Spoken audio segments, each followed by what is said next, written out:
Nestled on the shores of the mighty Atlantic is the picturesque resort city of Myrtle Beach here in the gorgeous state of South Carolina.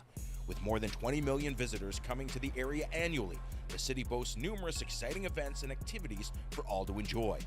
Tonight, the coastal town plays host to Xmma 6 Bash at the Beach, which features a multitude of world-class mixed martial artists looking to smash their way back to their rightful spots in the crowded MMA landscape. It's a loaded fight card filled with veterans of the UFC, Bellator, the PFL, and Strikeforce. And tonight, these athletes will showcase their warrior spirit and fighting prowess. Get ready for incredible martial arts action, because Xmma 6 Bash at the Beach starts right now. Greetings, fight fans from Myrtle Beach, South Carolina. 10 fights on the Xmma 6 card tonight. Talking about alongside Juliana Killer Miller and Ian Hurricane Heinisch, two UFC fighters. Juliana, what fight are you looking forward to tonight? I am absolutely hyped for our co-main event. This is Saeed versus Rafael. Saeed is an incredible athlete with insane skill. He is a UFC caliber athlete, and he comes in with the energy. He is confident and cocky.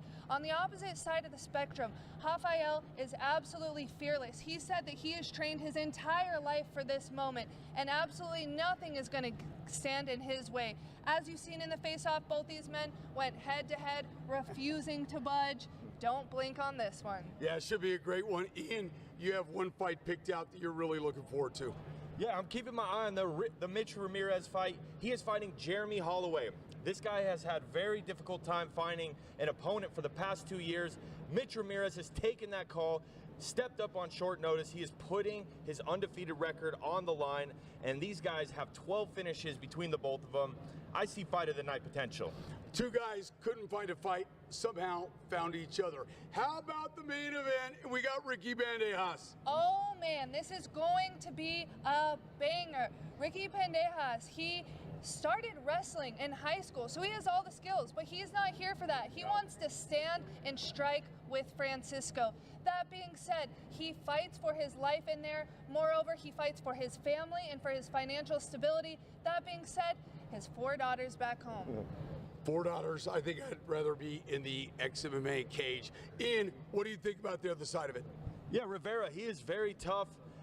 You know, he has fought in the Xmma cage before. He had a very close decision against John Dobson, coming on the losing side of that. He went 2-3 last year in his MMA record, and he is looking to steal the show in the main event tonight and take this over, and I'm excited for the main event in the whole card. 10 fights on tap, 5 great in the main event. It's coming your way next. Here are the rules of the South Carolina Commission.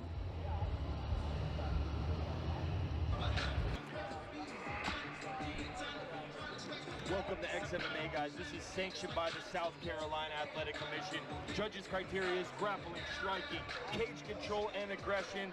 10 points must system. 3 ringside judges. So, Juliana, this should be absolutely outstanding. What else do you have for us? The rules and fouls, 3 5-minute rounds. No striking to the back of the head, no knees or kicks to the head of a grounded opponent, no stomping on a grounded opponent, and no holding on to an opponent's gloves or shorts. Let's take a look at the undercard board and who we got coming up, guys. So take a look at Ronald Gironis against Jesse Roberts, Charleston Pugh against Brian Mitchell. Those are going to start things off. It should be outstanding. Bash at the Beach main event, Ricky Bandejas, Rafael Costa in the main event. We are all looking forward to that one, so let's get this bad boy rolling.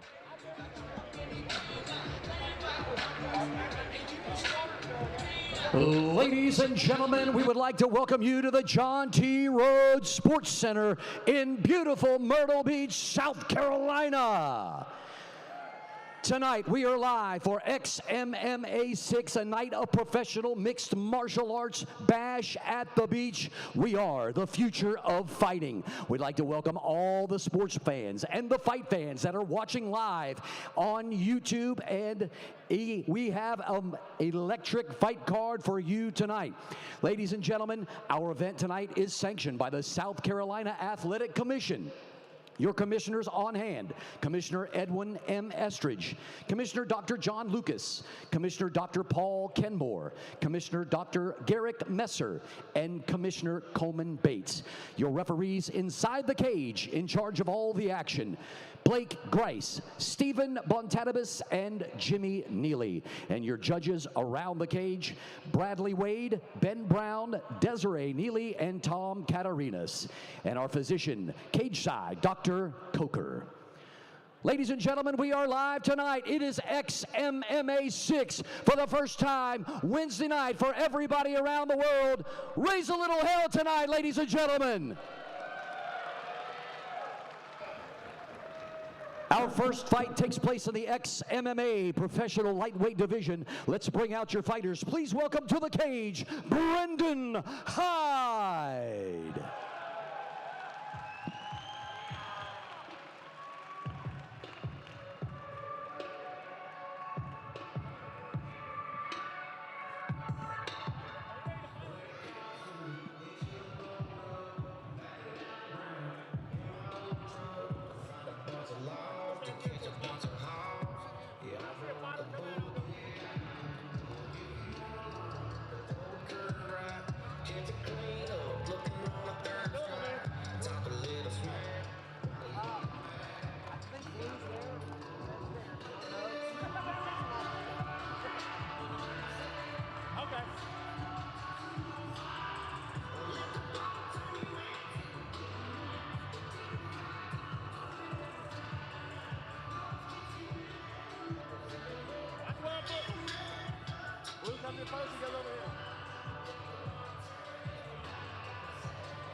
And when you do that, it's how you react. Being on the police force, I would think, would help him. I mean, this guy, he's an athlete. He was on the football team as well. So he's done a lot of sports, and, you know, he just felt like fighting really fit his body build. And obviously, look at those cauliflower ears, man. He spent a long time on the mat. He said the one thing you do: surround yourself with people that you want to be like. Surround your people with positive influences. And I think that is so important. Absolutely. You become who you're around. Yeah, I think so, Juliana.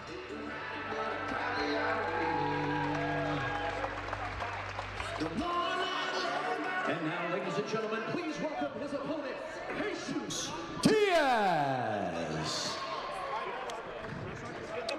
Jesus Diaz, one of the things he said about his gym: we don't get lucky. That's right, man. They put in the work. He says he spends all his time in the gym. Tonight he's making his pro debut. He started martial arts with jiu-jitsu. Said the one thing about him is, I've never been KO'd, and I don't plan on being so tonight. Don't we all? And you know, even though he has great jiu-jitsu, he also does have a 37-second knockout, which means he's not afraid to let those hands fly. One thing about him, too, is he said the one thing he loves is giving back. Giving back to kids that want to start into MMA, in the MMA community itself. Jared Gooden, main trading partner. Yeah, man. I mean, he says he hasn't taken much damage in his amateur career. You never want to go in your pro career taking a bunch of damage. He has 9 fights in his amateur career. In my opinion, that's a little bit more than most MMA fighters. You know, I only had 4, jumped into the pros. But, you know, that experience, we'll see if that pays off in this fight. Juliana, how many amateur fights did you have? I had 6 AMI fights. 6 AMI fights. Do you felt like you needed all of them? Absolutely. You know, I went undefeated in my AMI career, but I feel like that's when you make mistakes. I wish that I had Ladies and gentlemen, our first fight of the night is brought to you by Alpha Male Clinic. 3 rounds in the Xmma lightweight division. And now, introducing first, fighting out of the blue corner on my left, his record, 1 victory versus no defeats. Standing 5 feet 10 inches tall, he weighed in at 155 1/2 pounds. Representing Fitness Edge MMA, fighting out of Myrtle Beach, South Carolina, introducing Brendan Hyde. And now, his opponent across the cage, fighting out of the red corner, standing 6 feet tall. He went in at an even 156 pounds. Representing Kelly Davis Fight Team, fighting out of Smyrna, Georgia, making his debut in the cage, presenting Jesus Diaz. When the action begins, your referee is Jimmy Neely. Pro debut for Jesus Diaz at Xmma. Here we go, ready to roll, a 10-fight card. This is fight number 1. Yeah, Hyde's in his hometown, so he's got some people in the crowd. He's looking to put a show on in front of his fans. Diaz definitely has the big legs. shot. Hyde's just getting in his face. He's crowding him. Diaz is not using his jab effectively. Yeah, wild punch there. I'd like to see him raise his hands up a little. They're really low right now. Diaz going downstairs before coming upstairs, trying to change levels a bit. Big shot given out by Brendan Hyde. Yeah, I mean Diaz. Oh, Hyde. Wow. Living a ground and pound right now in the hammer fist. Hyde's doing what he wants to do. Nice knee. Now you wonder if these guys are going to throw some elbows. Oh, wow. These guys are banging. Wow. Absolutely. Oh my God. Took a look at Jesus Diaz. Both these guys throwing heat. Hammering. Look at the whole side, the right side of his face is completely red. Diaz needs to use his length. He's so long. He needs to throw that jab.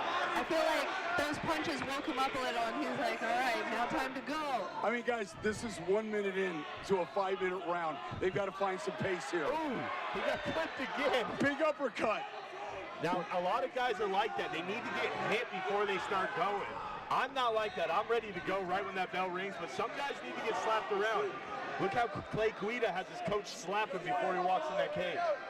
Brendan Hyde is just stalking right now, waiting for the opportunity. Now he's slowing down. Big left. I like what Hyde did. He took a deep breath and he said, I'm not going to rush this. No, still throwing everything loaded up at 100% though. Yeah. Diaz able to read some of those and slip under that heavy hit. Ooh, Nice jab. Oh, return. Oh, He's got the wobbles. oh, big overhand right. What a fight to start off Man. this Xmma 6. Wow. We're 2 minutes into this fight, and right now, Brendan Hyde and Diaz are just going at it. Somebody buy the matchmaker a beer, because he set up this fight.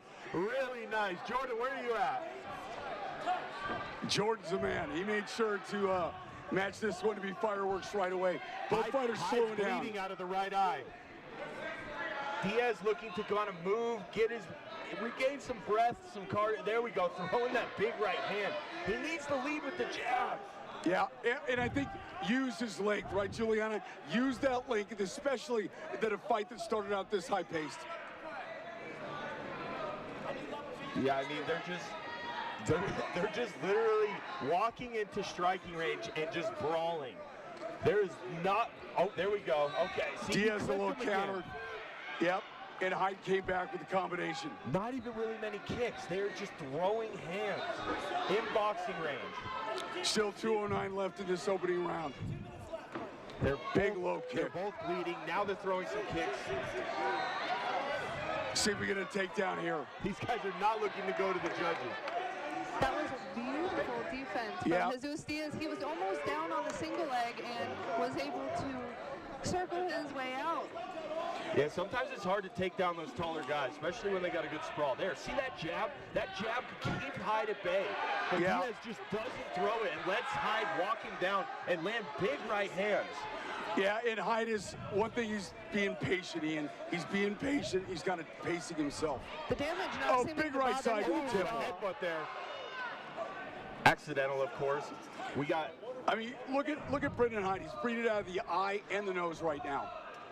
But that's not slowing him down. He's coming in with heat. Both of these guys got chins. Man. Another headbutt. Oh! Wow! What a fight, man. Minute 7 left in this round. That rocked Diaz. That rocked him. Nice uppercut. Oh! That connected Big overhand right side. What a chin Diaz has. Dude, Diaz is just going for it and taking shots. If I was Hyde, I would do some body work. The head hunting. I mean, he's hitting him, but it's go to that body a little bit. The other thing, Juliana, he's missing with big punches, and that could make a factor going in as this fight goes on. An entertaining fight nonetheless here. Both swinging for the fences. Nice uppercut. Gosh. Man, we get 31 seconds left this opening round. What a way to start XMMA Bash at the Beach. And you notice there's not very many straight punches. It's all hooks. Loopers. Hooks in overhand. There's a straight punch for the first time. It's almost as if Diaz heard you. He's starting to throw those jabs in there. Yeah. Yeah, see that jab will keep him at bay. Diaz a little wobbly on his feet. Oh, yeah, he's wow. wobbly. Wow, what a first round. Oh, my goodness. Well, if you wanted highlights, Jordan Deichler, our matchmaker, made sure that we're coming out of the gate hot and heavy. Yeah, this is the type of fights the fans come to see. Just throwing down, bombs landed. These guys got chins though, man. They're eating shots. That shot that Hyde landed on Diaz, and that would put a lot of people away. I mean, you're looking at 4-ounce gloves right now. Both fighters just going at it. Unbelievable. The fans reacted. If you guys are watching on YouTube, here's a replay. And watch these two bang. I mean, they're not holding. They're not at 70% punches, guys. They're letting go of everything. Yeah, I mean, cardio's going to probably be a big factor. Yeah. People are saying sloppy brawl, but man, these guys are getting into it, and you know they're still staying tight for the most part, but they can definitely slow down. And the more technical fighter will probably do better right now. And take a breath, take a step, and kind of, Juliana, step back and see what your opponent does.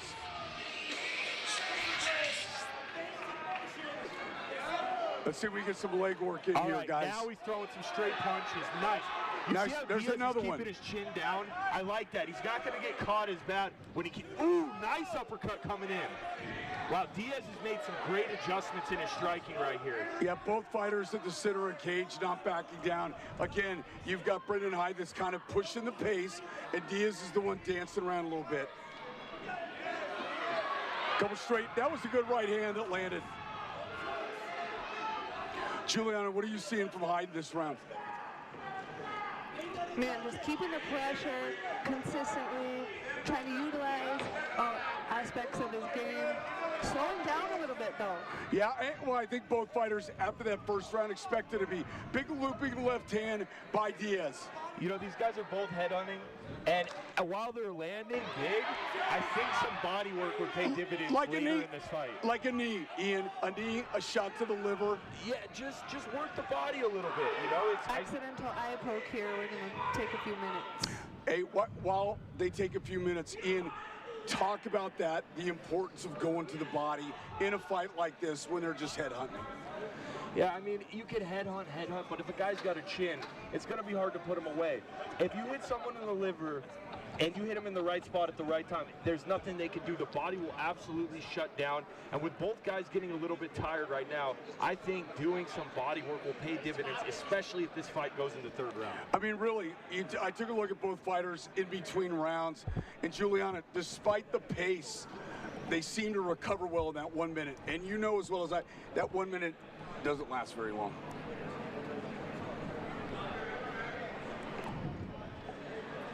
All right, I think they're checking in on the guy, seeing if that eye poke. I think he's fine. Yeah, he just gave him the signal. Accidental eye poke. It happens. You've both been there.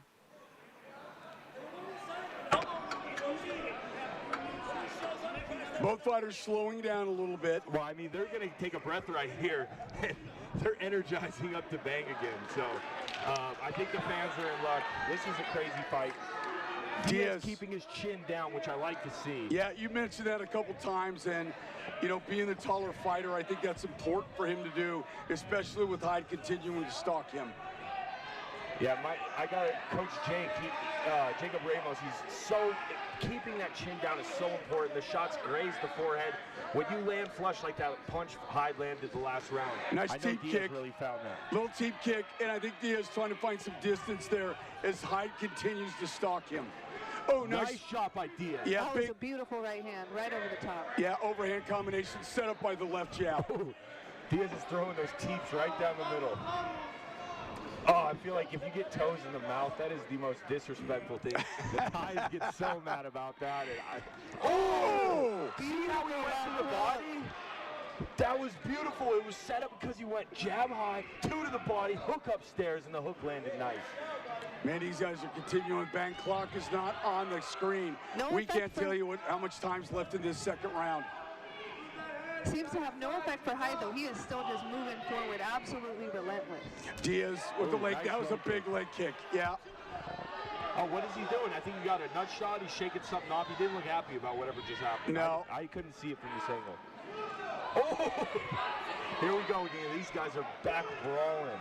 Hyde coming back. There's a missed hook by Diaz. And again, those misses are big as time comes on. Big overhand right there. I look, and Hyde looks like a little more tired than Diaz now. Well, Diaz is picking up some steam and momentum. I can see it just in his steps. And see, if he would continue to work that body, I'm telling you, Diaz worked that body. I didn't know that we'd have a fight of the night contender to start the night with. Yeah. Oh! Hyde with the big exchange. I mean, Hyde stays dangerous, though. Don't count him out. He's whipping combos, too. That's what I like. They're not doing one shots on everything. They're ripping combos. There's a couple jabs there by Hyde. Yeah. That's such an exciting thing about being in the beginning of your career is we really don't know what to expect. Big right hand by Hyde. Man. He missed the overhand, came with the back fist. It reminds me of the Hawaiian who did that. Oh no, Arlovsky did it against. Yes. He came with overhand, back with the back fist. Hyde coming over with an overhand right. Again, we don't have the time on the screen. I can't tell you how much time is left in this round. There's a shot by Hyde. And he gets him down. But he steps right out of it. Right back on his feet. You get to this point of the fight. You're a little bit greasy. You're a little bit sweaty. It's hard to hang on to that takedown. Yeah, and it drains that gas tank. Those shots, when you almost get them down and they get right back up, it's really, you gotta train that. Diaz doing a really good job utilizing that underhook to be able to turn him over. Well, got to be down to about a minute left in this round, guys. I'm thinking a bit less than a minute. I'm trying to get that inner clock. Yeah, this has been a crazy first fight. Way to kick off Xmma 6. And again, you're not seeing everything that's perfect, right? You're seeing mistakes made by both fighters, but the heart out there is tremendous. Yeah, man. I mean, look, these guys are in their first few fights in their pro career. You know, you're going to make mistakes. You're going to get a little sloppy. You're going to get a little hot-headed in there and just throw to the fences. But, you know, these guys are tough, and they got that thing. Oh, left hook. Left by Hyde, right on the button. He smiled and acknowledged and said, I got you. But Diaz is coming back strong. Hyde's going, what do I have to do to take this guy out? That's the end of the round, end of the second round. Boy, I don't know if I want to judge this fight. I wouldn't. Yeah. Wow. Okay. We'll have the clock back in the third round. Apologize for that, folks. Wow, this has just been a fight. Wow. To kick off the show. It's going to be hard for these fighters to, come against this fight. This is definitely setting the bar high for tonight's fight. Yeah, and listen, if this is just whetting your appetite, we got a lot more to come. Juliana, as a UFC fighter, you're calm, cool, collected, but watch these two go at it. Look at them bang. All right, so look, they're throwing body, in there a little bit tight. They need to get some space, goes to the clinch, tries to rip the knee, slipping and moving. I want to see where Diaz went to the body and came with that hook. Juliana, how about in one of these exchanges showing that elbow a little bit? Yeah, that's the thing, though. They're just coming off their AMI careers. I'm not sure So, if they right. remember they can do that. Right, Yeah. because you get in a close fight, you land an elbow, this thing could be over. Absolutely. All right, here we go. Third round. Wow. I mean, both fighters are just right in the center of the There's cage that going jab. for it. I'd like to see a little more feints out of them, some jabs, set some big shots up instead of just brawling. 4 jabs in a row by Diaz before he let that right hand go. I love to see that. Oh, teep to the face, and that one landed. There you go. Diaz, Look at that. There's the feints. Diaz's face is completely red as you see the left land right there by Brendan Hyde. And that was a nice calf kick. He tried to go back to it without setting it up. Hyde saw that. Yeah, and I think that Hyde is kind of conserving energy right now, trying to find it, but Diaz is still piling up points. Couple big lefts. Crowd is absolutely loving it right now. Who wouldn't? I mean, this is just such a fun fight to watch. Both of you guys are in the UFC, and you see where the windows are and what you can do differently. Yeah, I think the important thing is, like, every fight just see huge improvements. These guys got the fighting spirit. They got the heart. They got the chin. Beautiful takedown. Yeah, Hyde caught that kick, went over to the cage, and forced him up against the cage. He's got his arms locked. He can get him down here. He just gets his hips in closer. The key to these takedowns are having your hips in. When they're far away, it's a lot harder to take down your opponent. Give credit to Diaz, though, how quickly he got up, Ian. Absolutely. Even reaching for a Kimura to get out of this here. That's pretty high level. Well, Diaz kept throwing that teep to the face. You know, obviously Hyde got caught with one. He said, you know what, I'm going to grab this. I'm going to take you down. He's probably conserving a little energy here and looking to do some damage. But Diaz has locked up the Kimura.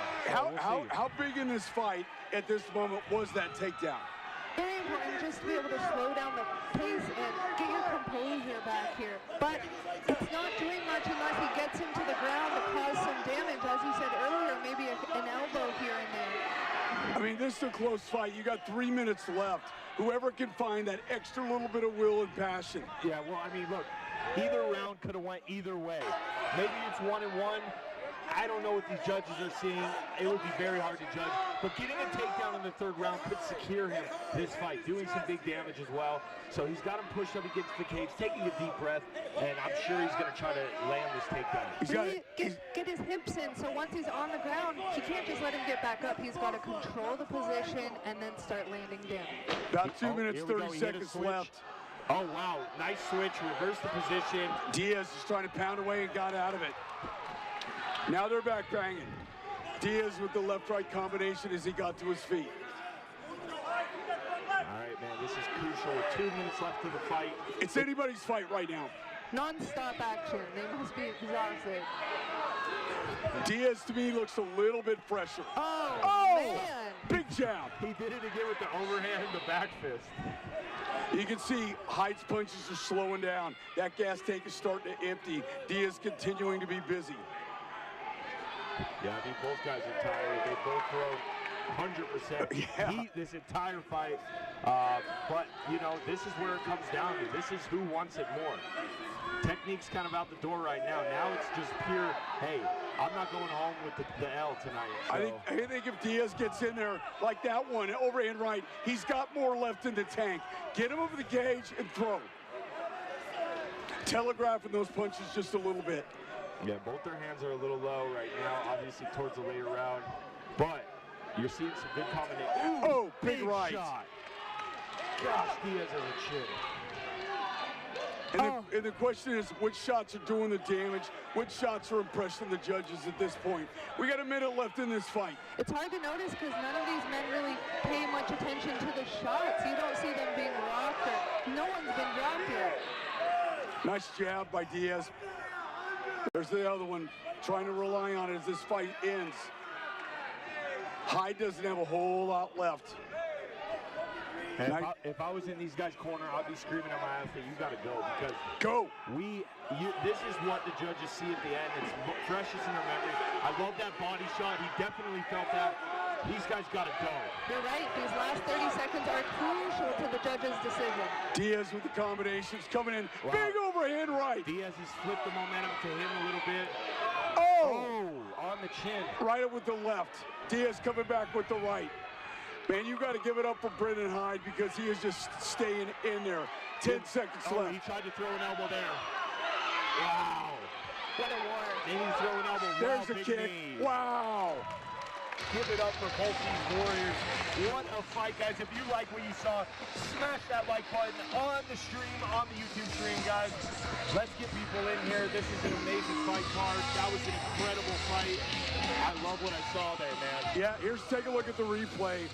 And I thought Diaz was working a little bit more from outside and able to land some choice punches. But you look at Brendan Hyde. He did everything he could do to stay into this fight. Got the takedown. Hey, that switch right there was huge turner. Yes. You can hold someone on the cage, take a deep breath, but you have to use it because he hit him with that switch. There's that backhand that looked like it rocked Like a little, Diaz. like just a little back fist. Yeah. Wow. The crowd's absolutely going crazy, and they should. These are the fights you wake up the next day and you feel like you're in a train wreck. They each must have thrown over 200 strikes. How the fans liking that one? Yeah, more than that.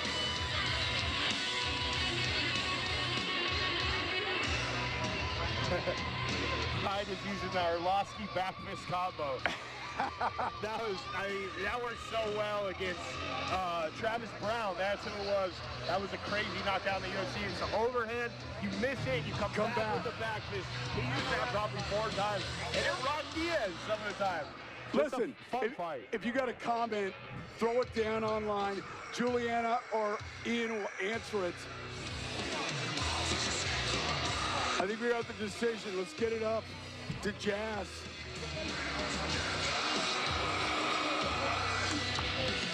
What a fight, man. These are the fights that are fun to call. Much respect. Ladies and gentlemen, after 3 rounds of professional action, we go to your judges' scorecards. Judge Desiree Neely scores at 29-28. Bradley Wade and Ben Brown both score at 30-27. For your winner by unanimous decision, Brendan Hyde. This decision from my standpoint. I thought it was a much closer fight. You know, I thought it was a closer fight than 30-27. Yeah, I mean, that's a tough fight to call. You know, Hyde being the hometown kid, you know, Diaz put it on. I think, yeah. That's a debut fight. All right, fight number 1 is in the books. Brendan Hyde with the victory. We come back with fight number 2 at Xmma 6, Bash at the Beach. Most of the problem with our culture is men aren't men anymore. And it's not just figurative, it's actually literal. Statistics prove that our grandpas had 50% higher testosterone than we do. Alpha Male Clinic is a place where you can come to push a reset button on your whole life. Not just on your fitness, it's not about this, it's about our well-being, our mental health. There's no magic pill here at Alpha Male Clinic. We can take away your excuses. It's life-changing, y'all. At Chainmine, you get 24/7 personalized service with a dedicated affluent account director to meet all your trading needs. Deep liquidity to facilitate any trade volume. Flat fees, instant settlement, same-day wires when buying or selling crypto assets.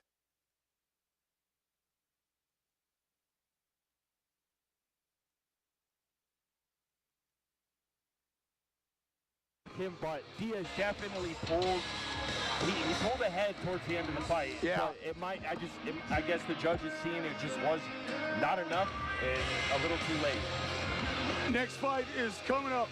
Josh Baker, Francesco Laportier.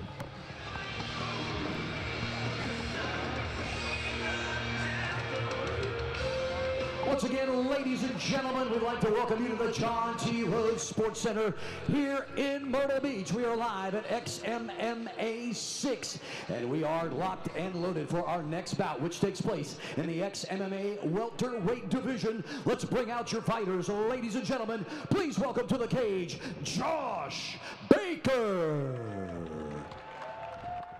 Josh Baker, he goes by the gingerbread name. I told him I'm changing it to Josh Baker and gingerbread maker. He liked it. He liked it. We saw him the last time out to the tough loss against Quintez Sack. Yeah, that was a good fight, man. He said he's going to really work on his wrestling defense. Coming out with the American flag, representing America, a 2-1 record. He looks hyped up, man, and he's ready to get back in there, and he has accolades for getting in the big show. Juliana, you know how important that cage is and that scale when you're getting ready for a fight? He said he was getting ready, and he said, I didn't feel that light. I got on the scale, and he's like, this can't be right. He brought his buddy's scale over, and he was 4 pounds heavier. So he said, I got to figure that out. That's one of the scariest things, you know, when you believe that you're on weight and you're way over. It's a whole new struggle you gotta go through now. Yeah, absolutely. I mean, that's why even when I wrestled, my dad got the most expensive digital scale just because it's so important for to the be mindset. On. Yeah. For the mindset. I mean, look, Josh says, you know, he doesn't, I guess, love to fight at home. Probably because it puts a little bit more pressure on him. Yeah. He does like to fight more like on the way fights. You're out there on a solo mission with your coaches, but I know he's excited to put a show on for his fans tonight. One of his first pro fights, he fought one of the last fights. He didn't get in the cage until midnight. And he said that was an unbelievable experience. The cage was slippery. They had to switch surfaces. So by the time he got rolling, it was midnight. And now, ladies and gentlemen, please welcome to the cage his opponent. Here is Francesco Lepore. Francesco Lepore. Yeah, Francesco told us that, you know, he plans to be patient to get the finish. You know, a lot of these young fighters, I've been guilty of in my career. You rock someone, you see red in your eyes, and you almost hold your breath and just try to hunt that finish. And, you know, he thinks he needs to be more patient in finding that finish tonight. Started karate at 5 years old. So he's been in this sport for a long time to this moment. Juliana, when we interviewed him yesterday, he really felt like there was nobody going to stop him. He had the look in his eyes of somebody that's just going to keep going for it. You know, for just being 23 years old, he's incredibly well-spoken. He actually trained with the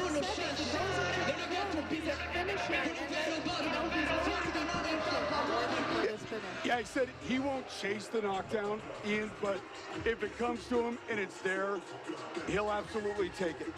I mean, listen, he's a good striker, but he's very humble. He's a humble guy. He had a big layoff from COVID, and he's looking to put a show on tonight. I think COVID played a factor in a lot of people. Ladies and gentlemen, here we go, fight fans.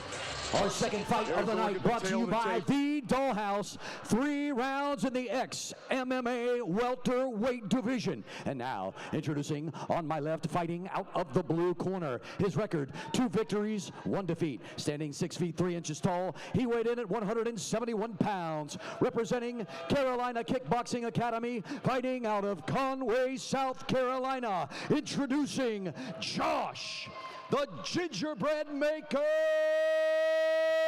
Baker.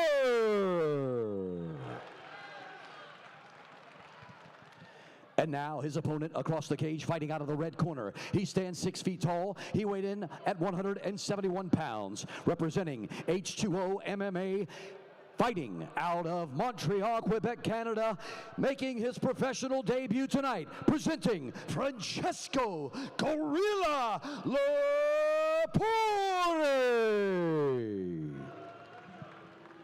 When the action begins, your referee is Stephen Bontadibus.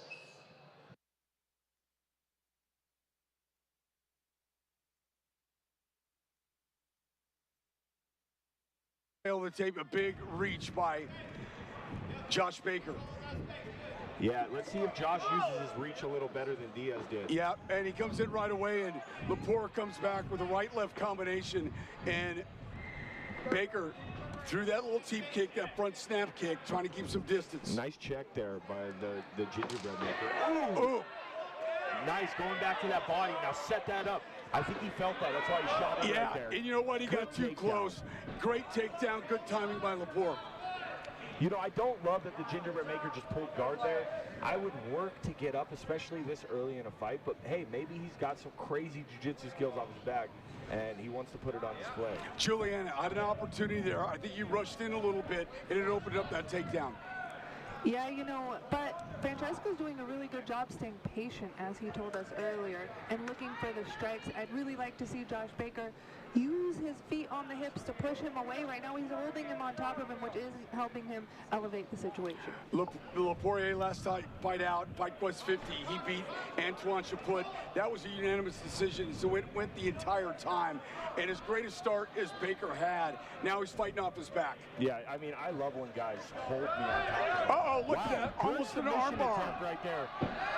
But giving up his back, though. And taking damage, too. I mean, the last guy did in Contender Series, he body triangled me from the bottom and guard, and I finished him with elbows. He's in a very bad position. Yeah, he got flattened out. Good, being flattened out in a locked-in RNC. We could be seeing a finish here. Yeah, you got to see if he can tap. That's it. Wow. And that's got to be frustrating for Josh Baker because he started the fight out so well. Yeah, I mean, the gingerbread maker, he just, like I said, I don't think go to the jiu-jitsu right away unless you're just world champ and that's your only game. Work to get up and strike. Yeah, and I think it's disappointing for the fact he expected more from himself in front of his home crowd. Look at so he rocked him right here, and boom. Yep, stepped in a little too close. Francisco said, you know what? I'm not playing this striking game. Almost had the armbar. I mean, Baker almost had the armbar locked in. Couldn't quite get it. It slid out. And Francisco Lapoirier got it done. Lapoirier. I see why they call him the gorilla, because that was a very gorilla-like style. Jumping in, lunging double leg, and just dominating on top. He said this is just the beginning for him.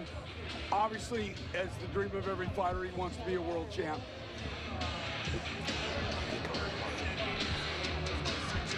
Yeah, I mean, this is how you want to start off your pro career. Yeah. You get a first-round finish, you know, you probably learned a few lessons in there. Ladies and gentlemen, this fight ends with a tap out due to a rear naked choke at 1 minute, 40 seconds of round number 1. Your winner, Francesco Gorilla Lapoirier.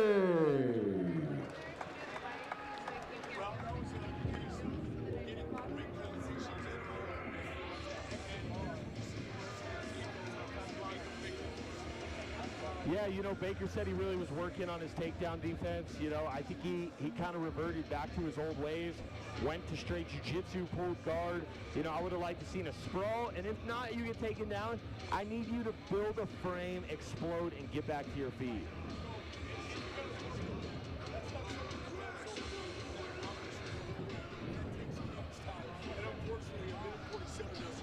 Yeah, I mean, Baker just needs to continue to work on his Chainmine makes it easy to buy, sell, and hold cryptocurrency. Start your investing in cryptocurrency with the Chainmine app. Now available on both the Apple Store and Google Play. Invest anytime, anywhere with Chainmine. At Chainmine, you get 24/7 personalized service and relationship management with a dedicated affluent account director to meet all your trading needs. Deep liquidity to facilitate any trade volume. Chainmine Pay is an e-commerce payment processing platform for businesses looking for an alternative payment solution. Chainmine Pay charges a flat fee of 2%, which is lower than traditional payment options. And you are protected from fraud, chargebacks, or price volatility.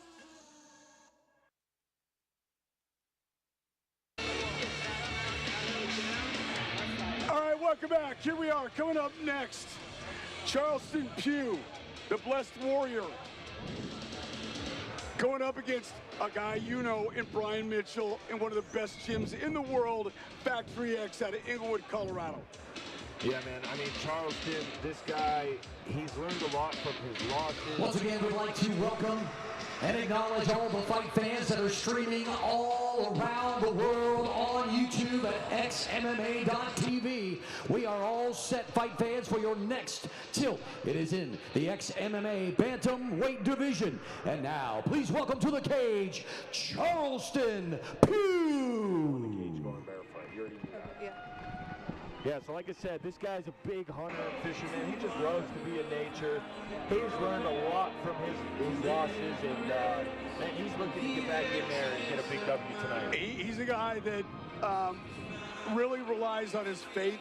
He believes Jesus is always walking with him, no matter what battle he goes into, whether it's in the cage or outside, doing whatever it is in life. And if you carry that with you, I think that gives you a quiet confidence in anything you do. Yeah, man, there's nothing like having the peace of Jesus Christ in his life. And, you know, any battle you go through, you know, that faith is so strong and unshakable. It's mountain-moving faith. So, you know, he's walking out some worship music. Love to see it, man. Seems like a real good guy, very humble. 31 years old, didn't really start anything until he was 20.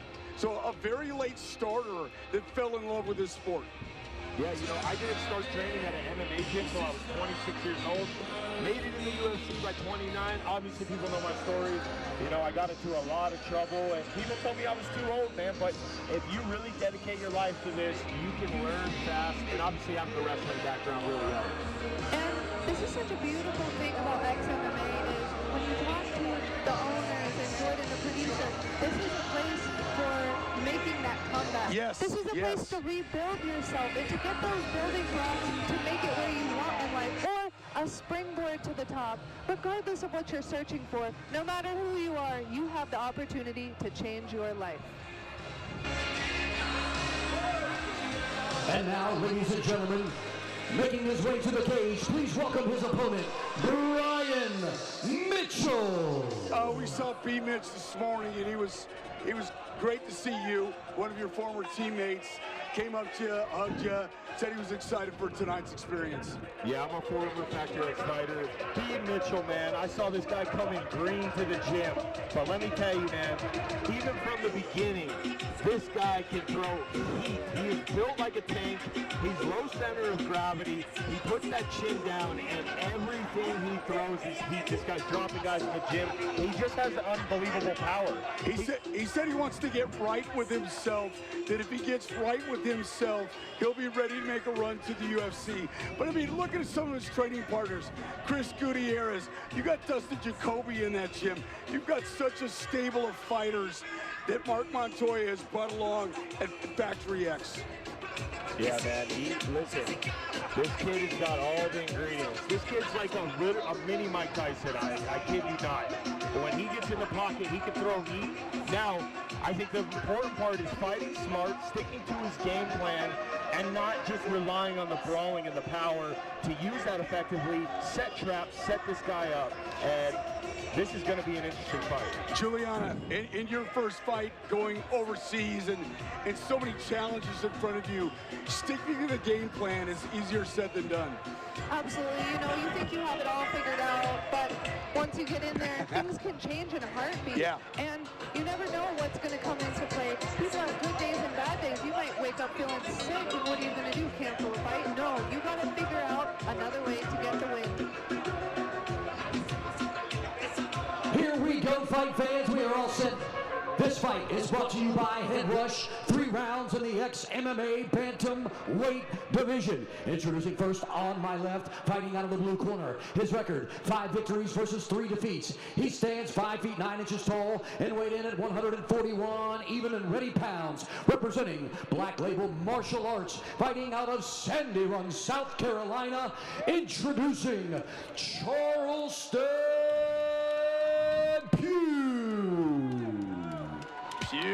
Another local boy for South Carolina, and the fans his will let you opponent know it. across the cage, fighting out of the red corner. His record, 3 victories, 2 defeats. Standing 5 feet 6 inches tall. He also weighed in at 141 pounds. Representing Factory X, fighting out of Denver, Colorado. Presenting Brian Hollywood Mitchell. All right, man, don't blink. Hey, the one thing about it is, coming in from elevation, we'll see what that makes a difference in your gas tank. Oh, absolutely it does. You come down to sea level, you can't get out of breath. There's the tail of the tape, 5-3 against 3-2, 32 years old for Pew, 27 for our guy, Brian Mitchell. Now you're going to see Brian Mitchell be very explosive. This kid just has it naturally gifted to him. Incredibly athletic, too, from his stance to his explosive power. Fast, too.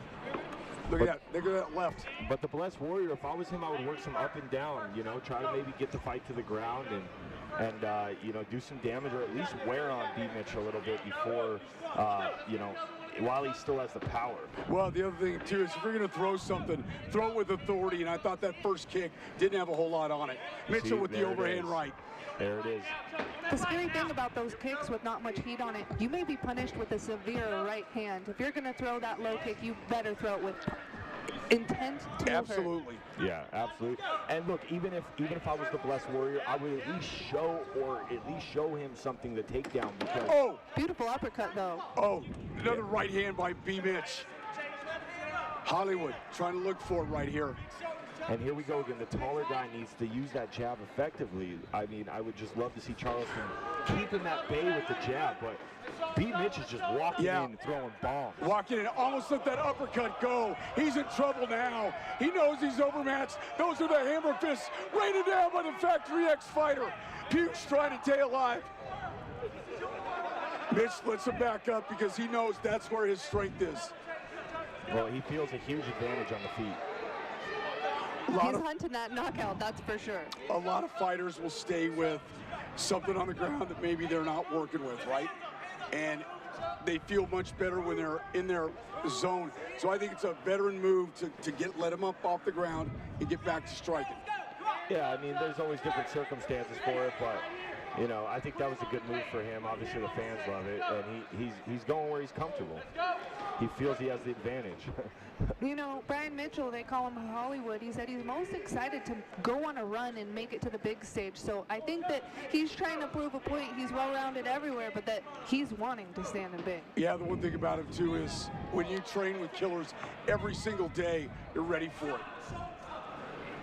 Wow, I felt like Charleston showed that uppercut. He just turned his head. I wish he would have just let that go. Yeah, it was odd, wasn't it? A little bit, yeah. 2:30 left in this opening round. Quick jab right there by B. Mitch. Hollywood loading up. Oh, that would hurt him. Pugh went down. Now there's the knee.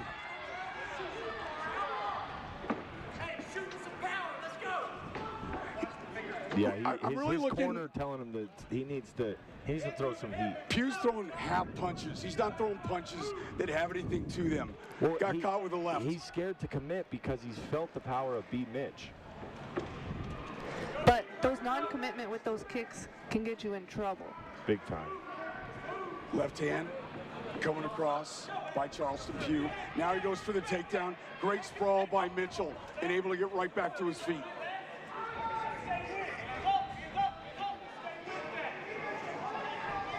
Mitchell kind of hunting. Oh, that left hook stung him. That left hook stung him. That was like a delayed reaction, too. Oh, nice elbow. B. Mitch is being very patient, looking for the big finish. Yeah, and you got to return something here or get out of that trouble. Oh, nice elbow. Nice elbow again. He's looking to set up that big right elbow. Continuing to pound away. There you go, back to the feet. Wow. Pugh's bleeding. We got some blood there. That came up from one of those elbows. He opened him up. Wow. Yeah, it's over. Oh, left-right combination. I mean, I really was. Oh. Nice sweep, though. You know. I just don't think Pugh can deal with the power that Mitchell's dealing out. Yeah, I mean, there's a few. I mean, he could have stopped that fight right there. Yep, he again. Probably He's should. done. Yeah. Mitchell's like, what do you want me to do here? Another elbow coming down. Another one. You got to keep going. There's a hammer fist. It's crazy, like he's dropping, but he's still like moving and reacting on the ground. 35 seconds left in this round. Some serious damage. Yeah. Mitchell now figuring he's kind of in side mounts. There's another left that continues to score. 4 or 5 in a row. Big shots landing. Yep. Just pepper in there. Yeah, you got to stop it here. It's close. Yeah, I think the ref needs got to stop it here. Wow, he keeps Pugh staying alive, but... I mean, he's moving, but... Wow. Man, yeah, I am very surprised. I think the ref could have stopped that. Yeah, I do too. That's a little bit of unnecessary damage there. In my opinion, you get dropped 3 times in a row. This might not see a second round, Ian. Let's take a look at the replay. Yeah, so I mean, B. Mitchell, he's calm, he's cool, he's collected. He's got big power, he knows it, he's just setting it up. Kind of drops him forward right there, and then just decides, you know, I'm gonna let him up again. Boom. Big left uppercut right there. You saw the uppercut really score. Nice sprawl there. Nice hook as well. See, that was a delayed reaction. Beautiful hook right on the chin. Saw the delayed reaction, but, you know, I honestly think this fight should probably be over. Yeah, and they might call this one. Oh, big right hand. But when he hits the ground, he is moving, so I see the ref's point of view. Yes. They're going to let it go here. They're testing him out. Wow. Yeah. Man, what a Cinderella story. What freaking warriors. These guys are warriors, man. You know, a lot of fighters don't get the respect, even the ones coming on the losing side of things.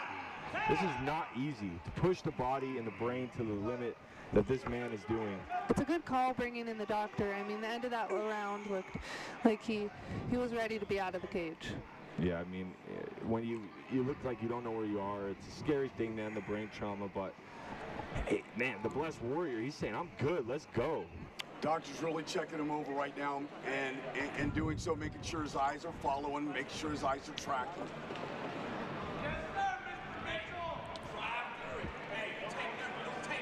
All right. They're not going to let him take too much more damage. No, I think the ref's going to really be watching this, but man, Charleston Pugh is just as tough as they come. Yeah, and Brian Mitchell's got to come at him right now, try to end it. Yeah, but he does need to be patient because this is a little bit of, you know, I mean, you thought you had the guy out of the fight, and now he's not giving up. Paul really needs to commit to these punches, though. Yeah, he does. Yeah, I don't think they're half punches.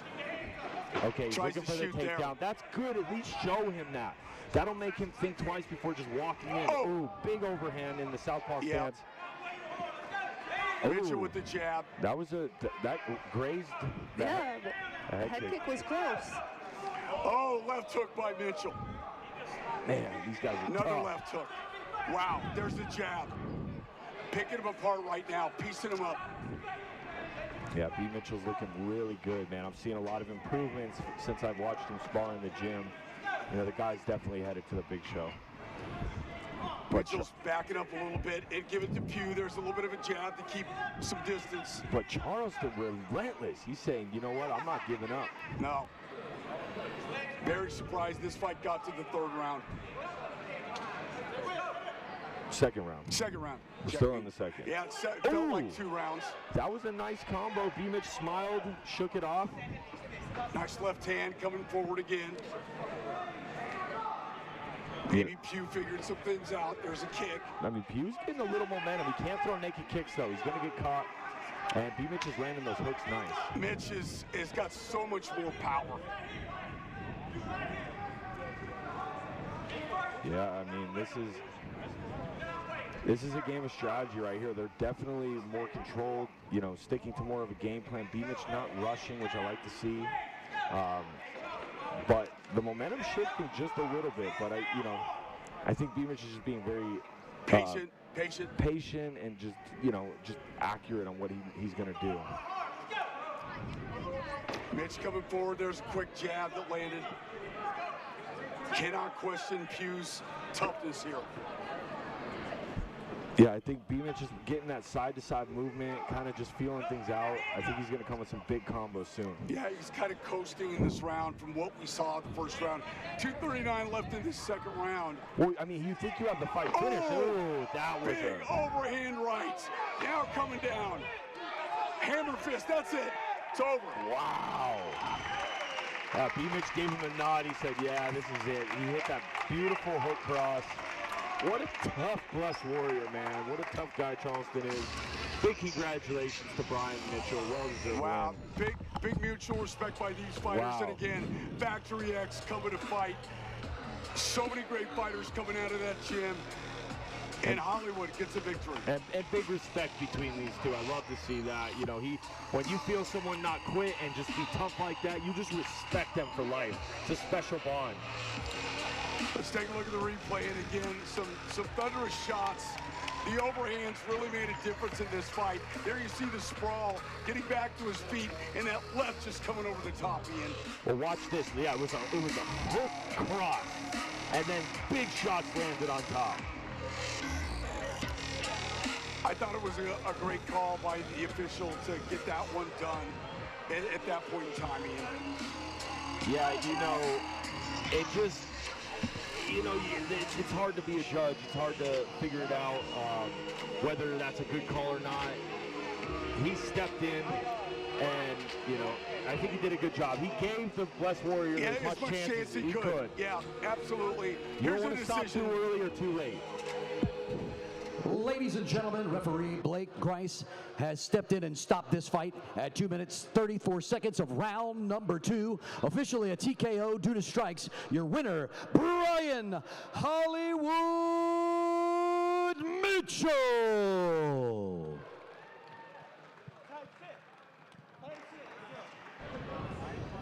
Big win there by Hollywood. All the hype. How are you feeling tonight? Honestly, I'm fired up. Appreciate you guys for having me out here and giving me the opportunity. It's great. I love you guys, Xmma. Myrtle Beach, we appreciate you. What is next for you? Honestly, whatever. I feel like right now starts my run for UFC. I've been in the game for a while, and I made a lot of mental mistakes, but I'm done self-sabotaging, and I'm just ready to get to the next level and show people what I got. So, let's go. We can't wait to see you back in action. There it is, Brian Mitchell. Commercial break. We will be back at Xmma 6. We got more action. Chainline Pay is an e-commerce payment processing platform. Chainline Pay charges a flat fee of 2%, which is lower than traditional payment options. Accept online payments and invoicing from anywhere in the world. With Chainline's referral program, you are paid automatically into your Chainline trading account once the referred client executes a trade.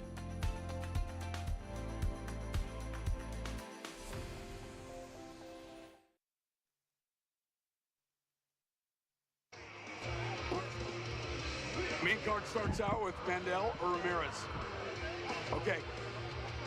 No more, only the main card for interviews. Only the main card. So there's 2 more fights. All right, coming up, Ronald Girones and Jesse Roberts. So far, it's been great action. I mean, what has impressed you so far? I think the matchmaking of Jordan Deichler's been outstanding. Absolutely. You know, the first match on this card tonight, they just came out swinging. It's always hard to know what you're going to get when somebody's beginning their pro career. And both of these men went to work fearlessly.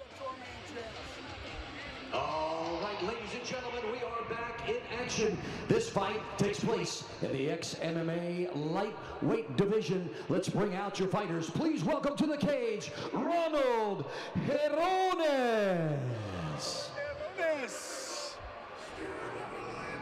7-2. He's got 5 by KO. He's got a 1-streak loss by triangle choke. So trying to get back on the winning track, Juliana. I think losses can bring the hunger out of you. You know, it's something that after experiencing something like that, you are just ready to scrap. And look at who's in his corner. The soldier of God, Yoel Romero, still fighting at, 46, 47 years old. The soldier of God still has so much left in his tank. Got to be confident boosting when you have something like that in your corner. And learning from a legend like that, that's just something that you can't get everywhere. Had an opportunity to talk to Yoel yesterday during the interview process, and it's amazing to me that Yoel looks as good as he does, trying to pass on that knowledge to the younger fighters. Man, Yoel is an absolute unit, man. Beast. What a freak of nature, to be honest. And, you know, Roberts is coming into this undefeated. And now, ladies and gentlemen, that means he has a confidence. please welcome his opponent to the cage. Here is Jesse Roberts.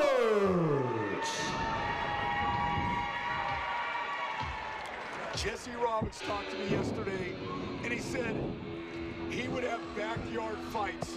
They would go watch MMA, and they would go out in the backyard and just start brawling and fighting. Yeah, I mean, he started with judo, though. He said he's good everywhere, and he takes a lot of pride just being good in every aspect of the game. Hey, listen, 5-0, he had one Bellator fight, gets the win, but hasn't been called back yet. So probably a little bit of a chip on his shoulder.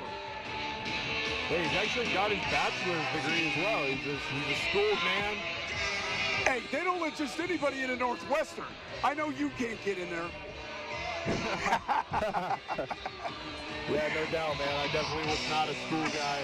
But, I mean, this guy has been training with his brother. And sorry, correct myself, it wasn't judo. He started with jiu-jitsu. Him and his brother fought all the time. And, you know, it's what you do when you got a built-in training partner your entire life. Yeah. You come out of that tough. Absolutely. You take a look at him. He's 5-0, and you look at how he wins. 2 by rear naked choke. He's got 1 by KO. He's got 1 by decision. Juliana is the guy that can win a fight in a multitude of ways. Absolutely, and you know, there's such a confidence booster of being undefeated. You don't have that fear of loss yet. You don't know what it feels like, and you can just tell by his calmness and his composure he's ready for it. Yeah, and I think that's what came across yesterday was the calmness that he had. Ladies and gentlemen, this fight is brought to you by Xmma.com. 3 rounds in the Xmma lightweight division. And now introducing on my left, fighting out of the blue corner. His record is impressive. 7 victories, only 2 defeats. Standing 5 feet 6 inches tall. He weighed in at 152.5 pounds. Representing Soldier of God MMA. Fighting out of Miami, Florida by way of Argentina. Presenting the Black Machine, Ronald Girones.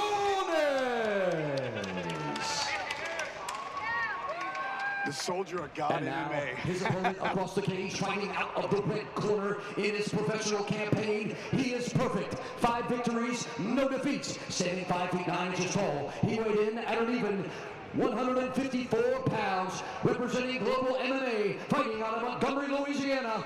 Ladies and gentlemen, introducing Jesse Roberts. Tough boys in Montgomery, The Louisiana. third man in the cage is Jimmy Neely. All right, this should be a great one, guys. You got an undefeated fighter at 5-0, Soldier of God's fighter coming in. Girones comes in 7-2. Here's the tail of the tape. Yeah, Girones is 39. 7-2, man. And But I guess that maybe everybody in Soldier of God has to be a certain, you know, your AARP card to get in. yeah, man, these guys. I like the fakes coming from Roberts. You can already tell it's throwing him off his game just a little bit. He doesn't know when the shots are coming. Yeah, Robert using some good feints, some hip feints there, showing everything. And you know, Big leg kick. Girones really has that style of Soldier of God. He's southpaw. He's built like a brick. He's just kind of sitting back. Looks like more of a counter fighter. Yeah, and looking for that one shot, right? Looking for the one shot. Look how thick he is. Look how built he is leg-wise. Yeah, you can definitely tell, you know, he is Yoel Romero's prodigy, looking like. So, nice kicks. Wow. Yeah, that was explosive. Roberts has got to get that kick recoiled quicker than that, else he's going to get it caught. Yeah, Roberts needs to be very careful. I would keep that chin even a little bit lower. Oh. That can happen right there. Yeah, that's a big, powerful right that just glanced him. It didn't land all the way, but he put it there. Now Roberts knows it. Perfectly timed, too, just landing right over the top. Roberts working on that back calf. He hit it twice in a row. Yeah, these guys. Oh, nice head kick. Missed. It's just such a crazy style that Yoel has and Girones has, or just kind of, it's counter striking. They kind of sit back, they roll you in. You know, it's very intimidating, to be honest. Very Yoel Romero-y. Yeah. Right? I mean, you could just tell these guys are definitely trained together a lot. Yoel Romero leaned over, giving his pupil the instruction. I think, Juliana, too, when you look at these two fighters, you're seeing, like in the first one, great excitement, right? You're seeing more technical fighters right here. Ooh. And with experience comes more danger, right? You know when you're going to land that shot. The size of these fighters, for being the same weight, is pretty impressive. I mean, to me, Roberts looks like a much bigger fighter. Yeah, but Roberts, you know, he's undefeated, and he's doing all the right things. He's drawing out the big shots. He's chipping away at the legs. He's keeping the body. And that's exactly what he needs to be doing. He's the busier fighter over the first 2 minutes of this round, and that's what Jordan Sago's got to do. You start getting busy, as he did just then. Roberts is doing a really good job at keeping his foot, he just switched stance now, but keeping his foot on the outside of the lead foot of Ronald, because, you know, that kind of cuts off the angle and takes away some of the power. Good body kick by Roberts there. The other thing is, he had that jab working for a minute. Oh, wow. He went to the knee stomp. That technique that Yoel used against Whitaker, and then Whitaker has been using it since that in his entire career. Is that what is, can we call it the freaking knee stomp? Is that, can we trademark that? Yeah, I mean, you could definitely do that. I mean, that's exactly what it is. It's something that is scary. I mean, you blow your knee in a fight, it could be life-changing. Jordan is trying to get that takedown. A great scramble there by Roberts. Jordan is just waiting for that big shot. Yeah, it's the one shot that could finish the fight. But Roberts is doing a good job, man. He's doing everything he's supposed to. He's showing the takedown. He's showing the kick, the teep, throwing hands, really staying tight and protected. And fans, you got to understand, listen, you've seen 3-4 fights that have been absolutely outstanding, action-packed. Both these fighters are looking for that moment. They're looking for their opening and trying not to rush it. I mean, this has been an amazing... Oh, caught him with that big left overhand. Yes, he did. Wow, that rocked him. But Roberts is moving, gaining composure again, which I like to see. Still throwing the kicks. That's the one thing, too. When you get one shot, you want to follow it up with a couple if you can, when you get a fighter in trouble. Yeah, but this is Yoel's style. Like, it's kind of freakish how similar their styles are. Right. Like, he hits him with the big shot, he runs in, he doesn't get the finish. Like, he finds the big finish. Nice check kick right there by Roberts. Using the jab, Roberts is. There's the big right hook by Toronis. It didn't land. Okay, nice left hand, straight down the pipe, caught Girones. And, you know, this has just been a crazy fight card. Every fight's been a finish at XMMA 6. Fighters in the middle of the ring trying to find that advantage right here. Quick hands here by Roberts, and he's using his distance well. Oh, never mind. Not every fight's been a finish, but no. The fight was so entertaining in the beginning. Yeah. Fight of the night right there. So far it is. Yes, it is. Yep. Sago comes in with a wild right hand that doesn't come close to landing, and then comes downstairs and scores with a kick. Wow, nice head kick. All right, round one in the books. We see Roberts kind of switching stance here. It seems like he's trying to kind of figure out his opponent and get a read. It's hard when you've mostly fought righties. Yeah, absolutely. Just trying to mix things up and keep Ronaldo, or keep Girones just guessing. Take a look at some of the action from round one. And really, Roberts trying to use his length as much as he can. Which would you expect? No, he's using his length good. Boom, big overhand left. You can tell if he gets that punch landed, it's going to cause problems. Yeah, I mean, Girones, that's why Roberts is switching stances, mixing things up, because you can't let Girones get his dialed in, because that one shot could put him away. It's so powerful, it's so explosive. Julian's trying to keep him guessing. Don't let him be in the same spot twice in a row. All right, touch him up. Let's go for round two. Both fellas breaking a sweat here now, getting a little more into it. Looking for that freaking knee stomp. First time the crowd's been a little bit quiet tonight. Yeah, I mean, people are watching. This is very technical fight, and one shot could end it for each guy. Let us know what you're thinking on the stream. Hit up Ian. Hit us up on the stream. Oh, they're hitting us up. We got a lot of people in here. 1.4K people watching this live, guys. If you're watching this live, you're enjoying the fight, smash that like button. Absolutely. We got, what do you got? Archie Colgan, undefeated pro watching, Grant Neal, a couple of the fellas dialing in. Yeah, man.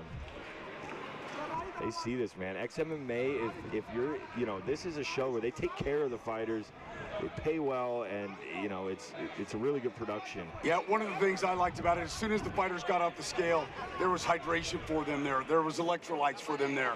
They got something to eat right away. Moreover, giving them a solid platform to start creating a name for themselves, build their brand, so that way when they make it to the big shows. Ooh, I mean, he hit him there, but it kind of looked like more of a slip. Yeah, and I don't know if it was a flash. I think it was more of a slip. We'll have to check back on the replay right there. But nonetheless, he made him, you know, he made him look like he got dropped, and the judges might be seeing that. And I think the one thing, too, in this fight, Roberts knows he's got to use his length. He can't get in there dirty boxing, not with this guy. No. You do not want to be in striking range. I mean, look how Whitaker fought Yoel. He had to use and his technique. He had to be on the outside. He had to be in and out with him, because if you let this guy stand in boxing range, you're probably not going to end on the winning side of that.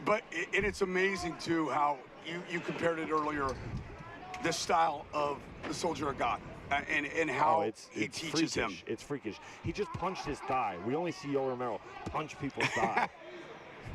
Ronald is moving forward, but Roberts is doing an absolutely incredible job at knowing his distance and, you know, creating space. I really see him showing some dominance. He's landing these kicks and not taking too much damage. A lot of fans will see, okay, it's a boring fight, right? No, what you're seeing is two guys that are very technical, that know where the danger zone is. Bro, this is, if any fan said this fight is boring, they're crazy. They got to understand where the skill is. No, this is high level. I mean, these guys are both on the cusp of going to the big show. Look how they're setting each other up. They're using. Ooh! Oh, that's a big shot again. He's landed the two biggest shots in the fight, and that was one of them. Well, I mean, you can't give it. I mean, Roberts still hit him with that shot. He went down. It might have been a slip, but either way, it looked like he got dropped. So, you know, they're both landing big shots, but definitely. Ronald's got the bigger power. Yeah, Roberts look at that jab, threw that jab out there, and Jordan snuck in there a little bit, trying to land that uppercut, couldn't do it. Good job on Ronald. That was almost a slip nice there. Body shot. See, I think he should continue to go to the body. I think he said he's got poked in the eye. He said he's good to go. Touch him up. Minute 38 left in this second round. Yoel looking very intense in his corner. He ain't playing. No, these guys are here for business, man. Where they come from, this is how they support their families, man. Really easygoing guy. Great to talk to yesterday. Now it's like laser focus. Oh yeah, I mean, these guys are dialed in. But I mean, Jesse Roberts really sticking to a great game plan. You know, I would like to see him go a little bit more for the takedowns. I know he showed a few. I'm sure Ronald has some good takedown defense, but at least show him to mix things up, to keep him guessing, so he can't just come in with that power. Constant movement by Roberts is making Sago being a little bit more patient. Yeah. And trying to find his spot. And it's tough to do right now. You can't hit what you can't see and what you can't find. Yeah.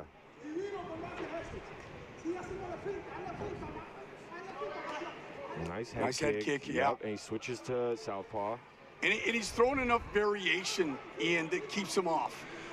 Well, that's what's really helping him here. He's doing everything. He's kicking, he's teeping, he's showing the takedown, he's knee stomping with them, you know, so that's what's helping him, but he needs to keep that chin down. Close fight here, nice. Snuck inside there, yep. You don't want to stay in there too long. Don't get in the pocket. Nice knee. Wow. Heavy left hand landed. This is exciting fight. Yeah, I think it is too. Nice right turning kick. Timer not there, but that is the end of the round. Sorry about that, folks. Trying to get this timer working so we know how much time is left in this fight. Man, just what a fight so far. We got a replay coming up. I hope they show that knockdown. Maybe he got dropped. See if it was clean. I want to see if it was clean. I think it was more of a slip, but let's see on the replay. There was two, though, right? Here at the end, he hit the floor once again, so. Yeah. And what are the judges seeing on that? All right, here we go. Let's see what they show. Okay, that was a nice little grazing uppercut. I think this is it. Oh, no. Nice head kick. Mostly blocked, but Nice, powerful kick coming down low. Boom. Wow. Uppercut. Nice body shot. There it is right there. There was the knockdown. It was more of a trip. Can't really tell. It looked like a trip. It looked like his foot was behind the leg, and although the punch did land, I don't think that's what took him down. No, I don't either. And they didn't show the knockdown that Roberts did on Ronald. And I don't know if that was a knockdown or if it was a slip either, but we didn't get to see that replay. We are on to the third round now. 4:53 left to go. Here we go. Ronald Girona Sago and Jesse Roberts. Jesse Roberts coming in undefeated. 2 wins by rear naked choke, KO, and a decision. And his opponent, Gironas, has 5 wins, all by knockout. So both have that power. Yeah, these guys got a lot of knockouts under their belt, and you can see why. They got good striking. You know, we haven't seen too much of the grappling, but there's been a few takedown attempts. I don't know. This is going to be hard with the judges. Yeah, I think it is too. Oh, coming in. Going upstairs and connecting with that right. Man, and Roberts is he's just in there with him, though. Like, a lot of people would back away from that power. Really, anybody's fight right now. I think it's so even. You've got to do something to sway the judge's opinion. Yeah, Girona is starting to just really walk him down. Looked like a little bit of a... Yeah, I thought that was at his knee. I didn't think it was up high enough to be in that area. Well, either way, they're still fighting. Yep. No stoppage there. There's that little kick to try to offset him that goes down low. Yeah, no pause in the action. They're going.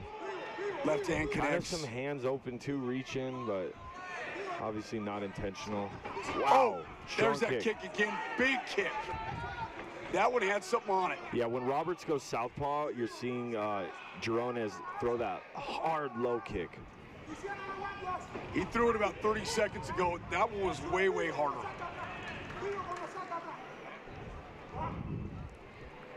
Mutual respect by these fighters, knowing that one shot can put it out.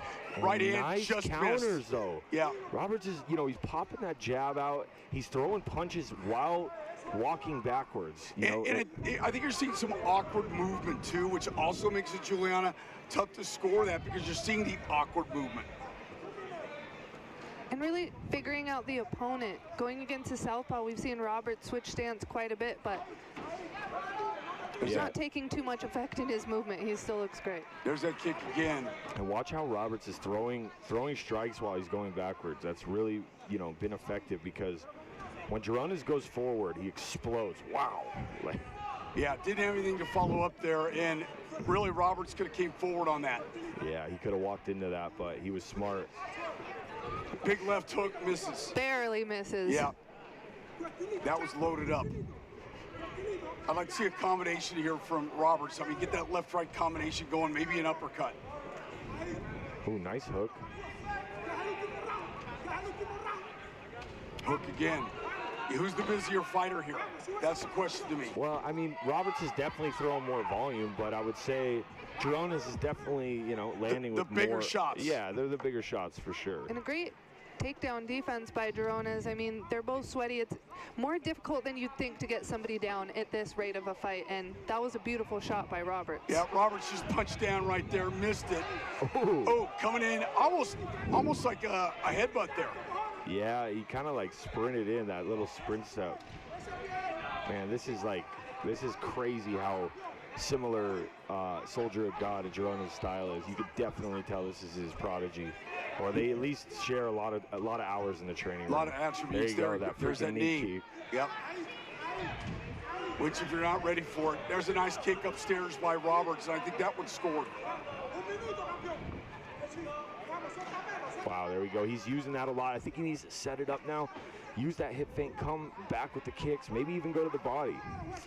Ooh! Nice check. Big shot right there. Both guys landing hard right there. Man, this is, this is up It's a there with close fight of the night. Yeah, it's a close fight. This is another fight of the night contender for sure. Nice. You see how he just darted in with that right hand? How much does Sago get? There's the left hand right now. Starting to really win this third round. And how much does being aggressive and coming forward count for those judges? Girones punches the thigh, man. That's such a Yoel Romero technique. These guys got 30 seconds left, though. They really need to do something big here. And Yoel, you can hear him in the corner. I'm not sure what he's saying, but it sounds like he's saying, you gotta go, you gotta go. Really, really close fight. Right now, I think Sago's won this third round. But then, right as I say that, Roberts comes over with a right cross. Yeah, I would disagree. I think Roberts won this round. Ooh, he ducked into that. That was beautiful. Wait, short time, these guys. And I don't... Wow. Wow. Much respect from these two. Yeah, man. Well, Yoel Romero is very happy with that performance. As well as Roberts' corner, they both believe they won this fight. I mean, how can you not be? These guys both stuck to the game plan. They fought well. I mean, these guys were both young in their careers. Hell of a performance. Well, and there you see the shots. I think the bigger shots went to Girones. What is the stream saying? What are they saying? The stream is saying little Yoel Romero, but Mini Yo did well. I mean, yeah, you guys saw it. That is Mini Yo. I wonder if he's going to bark if he gets the win. But, I mean, you can't take anything away from Roberts. Roberts fought well. We'll just see. If you look at the punching, Roberts did more volume. Yeah. I think Roberts had more volume, but, you know, I mean, the bigger, stronger punches. But look at this guy. He's jogging around the cage. He's ready to go another round. These guys are high class. These guys are ready to go to the next level, if not very close. That's what I said, the precipice of making the next level. Man, that's a big word, by the way, precipice. And to keep your confidence and composure in this moment, being a fighter, I mean, Ian, you know how scary it is not knowing which way the judges are going to go. You never know why the judges are going to score, which way they're going to go. So showing confidence that you won that fight is huge. Yeah, I mean, your coaches will always tell you, put your hands up. Even if you feel like you got beat up, put your hands up, because judges are just crazy, and they look at, you know, body composure. They're writing down the scorecard. So, you know, you know, you got to kind of show that, you know, you believe you won, and they will believe it too. Yeah, sometimes. Absolutely. One of these fighters is going to be disappointed, that's for sure. Could be a draw. Ladies and gentlemen, after 3 rounds of fighting, we go to your judges' scorecards. Judges Desiree Neely and Tom Catarina scored 29-28. Ben Brown scores at 30-27 for your winner by unanimous decision. Jesse Roberts! And an extreme disappointment by Jerome, as you can just see, an almost immediate heartbreak set in. He doesn't believe it. He says, no way. I think one of the things that Ian said during the fight, that he threw more volume, but he is certainly not happy with that. Yeah, I mean, these guys both fought their heart out. I don't believe it was a unanimous, but, you know, the guy's also hometown guy. I don't know. To all the critics out there, you Guys, have no idea. Oh, no, he's not hometown guy. The undercard has been brought to you by Alpha Male Clinic. I hope you, we definitely saw some alpha males out there. So I hope you enjoy the undercard as we get set for the main card in one of the best nicknames coming up. We'll be back with the main card after this from Myrtle Beach. At Xmma, you get 24/7 personalized service with a dedicated affluent account director to meet all your trading needs. Deep liquidity to facilitate any trade volume. Flat fees, instant settlement, same-day wires when buying or selling crypto assets. Xmma makes it easy to buy, sell, and hold cryptocurrency. Start your investing in cryptocurrency with the Xmma app. Now available on both the Apple Store and Google Play. Invest anytime, anywhere with Xmma.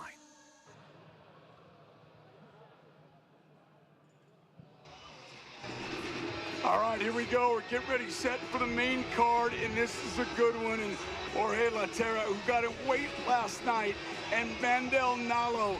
That is coming up right now. So let's get it up to the ring announcer and get things rolling.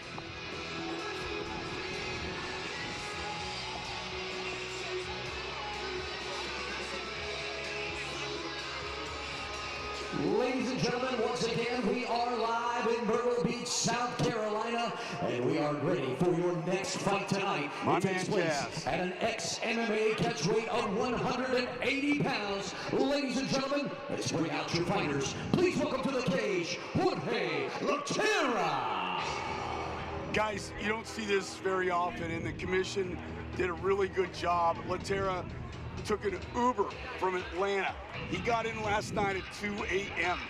2 a.m. Hit the scales at 179. This originally was a lightweight fight. Yeah, I mean, this dude looks like a wild man. I mean, that's pretty crazy, like, just to hop an Uber. I know he had some troubles in his transit coming over here, like, couldn't get on a flight for some reason. I don't know the full story, but, man, 15 pounds over. That's pretty crazy that they sanctioned this fight, and hats off to his opponent for still taking it. He said, hey, man, I want to fight tonight. I came here to fight. Let's do this. They wanted to know what he would hydrate up to, and I talked to Mandel, who kept this fight. He was at 178, so Daniel Latera hydrated up to 181. So after the hydration, there's only 3 pounds difference. And, you know, this just goes to show how hungry Mandel is to get in there in the cage, willing to do anything to fight. I mean, both of these men. Well, his nickname's the He-Man, and he's coming in with a 3-3 record, man. He's like, he's 3-3 in his last 6, sorry. He's like a little AC/DC. He's 10-8. Once again, you know, he has Yoel Romero in his corner. That must be pretty exciting. Wow, I wonder if his style is going to be anywhere similar to Ronald's. He looks like a wild man. I think we're in for some absolutely random and exciting strikes. 34 years old, and looks like he's got a little bit of gas in the tank. Maybe he slept in the Uber. And now, ladies and gentlemen, please welcome his opponent, Mandel No! Okay, Mandel's nickname is Rat Garbage. Our man Jazz up there didn't give the nickname, but he's not a big social media guy. And it's one of those things where he said he just wanted the most ridiculous name, and Rat Garbage is what came up with it. And his coach said, you know, it's because he's kind of lazy as far as doing the social media. Yeah. But what was so interesting in that is, you know, he may be lazy in life, but not when it comes to the gym. He said he's too lazy to go all 3 rounds. He wants to finish it early, coming in 9-3-1. No contest. Although he's 9-3, he has 9 finishes, 5 knockouts, and 4 submissions. This man is a finisher. Yeah, we're coming out of one of the best gyms in the world, TriStar Gym. Obviously, you know, some legends have come from there, like George St. Pierre with head coach Paris. So I'm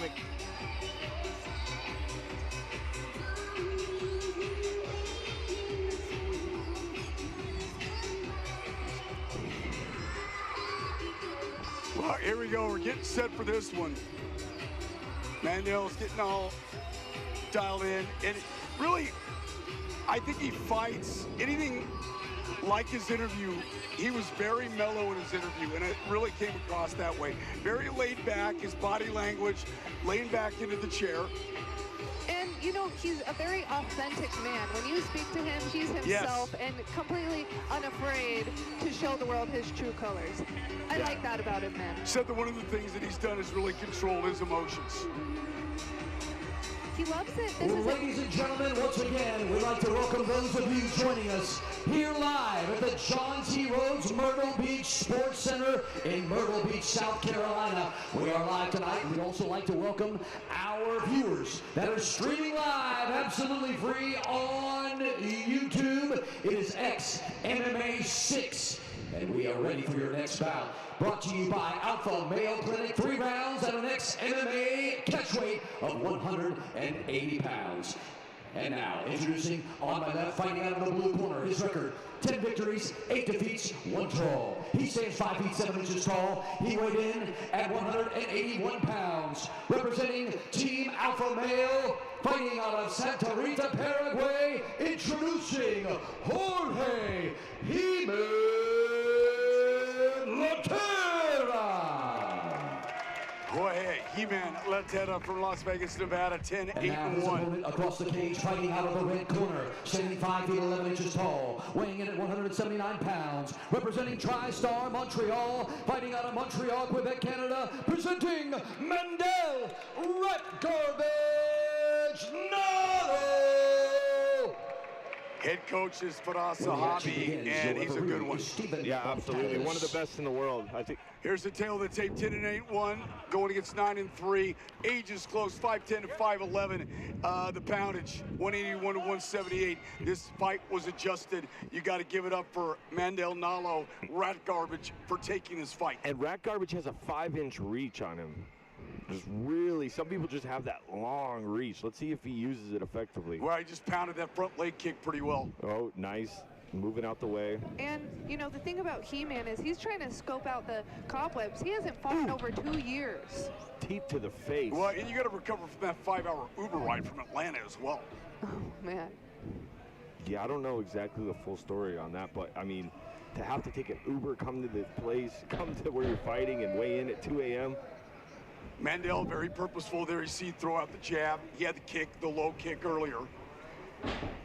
You can see the intensity in his eyes from here. I mean, there is no blink in this man. He is laser focused. Really working on that front leg. He hit it twice in a row.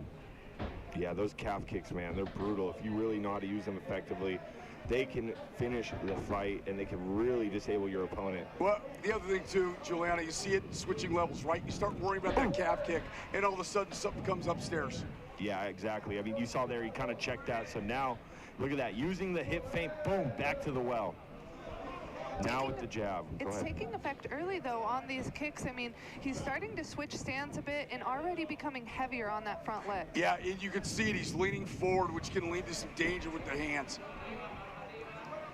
Because I think Mandel's setting something up from upstairs. Yeah, look at that. The He-Man going back to that. Boom. And then if he would finish with another kick, man, you're already seeing a lot of red on He-Man's leg. Yeah. Rat Garbage is throwing heat with those kicks. Rat Garbage. I mean, it's like a heavy metal band, right? There's another kick down low. That one Partially hurt. checked, but looks like a grimace from the He-Man's face. Nice jab. Mandel's using his length right there. Oh, he dropped him with that. Oh, yeah, and an nice uppercut. Boom. Mandel jumping on top of him, trying to finish this, using all his length. Oh, he's out. That's it. It's over. Wow. Gosh. Too lazy to get out of the first round, but man, what an exciting fight. Yeah. Rat Garbage with a performance tonight. Rat Garbage. Rat Garbage. He tilted his head. Giuliano, out of all the fighters that we interviewed yesterday, as we see and hope that Daniel De La Terra is okay, he was probably one of the most calm in how he carried himself and how he brought himself into the interview. Let's take a look at the replay, Ian. Yeah, so he's going back to those leg kick, drops him with it, throws it upstairs, and that uppercut is what got him. And then bam, you see him go limp right here. You know, he could have even called it a punch sooner. Boom, right there, you saw him go limp. Ooh, one extra. And how many fighters do you see that use that length the right way? Because it's tough finishing somebody on their back that can up kick. Yeah, you're really seeing Mandel. He knew how to use his length, Todd. He was popping the jab. Yep. He's going to the leg kick. He's using the hip feint. He's going back to the hands, back to the leg kick, mixing up and down, Yeah. dropping it with him. That is a beautiful performance by Rat Garbage. And, you know, he's a Bellator vet. So, I mean, this guy is looking to get back in the big show. Listen, Mandel's 30 years old, right? Yeah. Right in his prime. Yeah. And from what I saw there, he exercised patience. He took what was there, and it really worked. We talked about it. Those kicks set up everything, Ian. Yeah, absolutely. Yoel over there not looking very happy about this. No. But, you know, I mean, the guy had some serious issues coming to the fight, wasn't able to get there, all kinds of stuff. He looks like his leg is really hurt, very wobbly on his legs. Yeah. They need to hold on to him. Yeah. His front leg is swollen. Oh, wow, it's welted up on that calf. That was a partially kicked or checked one. That sometimes those ones hurt. You got to be careful with that, too, for compartment syndrome, for sure. Let's get up for the official decision. Ladies and gentlemen, referee Steven Beltanovic steps in at 2 minutes and 9 seconds. Your winner by knockout, Mendel Garbage No! I just love the Rat Garbage name, but listen, you got to be careful with those leg kicks, man, and make sure that you get it taken care of. What an exciting fight. 10 wins and now 10 finishes. How do you do it? You know, training. Just training hard. And, like, what's the point? What's the point? You got to kill these guys. I want everybody who's going to fight me to think, I don't want that to be me, you know? I want everybody to look like that. And as you said earlier, you know, you said lazy in life, but not in the gym. Too lazy to go all 3 rounds. You think we're ever going to get a 3rd round out of you? Somebody take me there. Make it boring. No. Look, let's get exciting in here. Anybody who wants to fight me, make it exciting. Well, I love it. What a show tonight. I appreciate you. Thank you. And thanks to everybody out there. Family, I love you, Evelyn, my sons. Yeah, anywhere, anytime, let's go. I'm trying to fight a lot. TriStar Gym, the best. I love Faraz, I love Steve, I love all my teammates. And JD, the matchmaker here, he's the best in the MMA scene. He really cares about fighters. Everybody appreciate JD, he's the man. He is the man, ready to stay active. Myrtle Beach, how y'all feeling tonight? Let's go, what a fight, thank you. And really talking about our matchmaker, Jordan Deichler, who's done such a great job in developing relationships all over the place. As you see Rat Garbage getting it done and putting his opponent lights out. Time for a break. When we come back, we're just getting started. We got some great fights ahead. Stay tuned on Xmma. At Chainmine, you get 24/7 personalized service and relationship management with a dedicated affluent account director to meet all your trading needs. Deep liquidity to facilitate any trade volume. Chainmine Pay is an e-commerce payment processing platform for businesses looking for an alternative payment solution. Chainmine Pay charges a flat fee of 2%, which is lower than traditional payment options. And you are protected from fraud, chargebacks, or price volatility. Chainmine Pay is an e-commerce payment processing platform. Chainmine Pay charges a flat fee of 2%, which is lower than traditional payment options. Accept online payments and invoicing from anywhere in the world.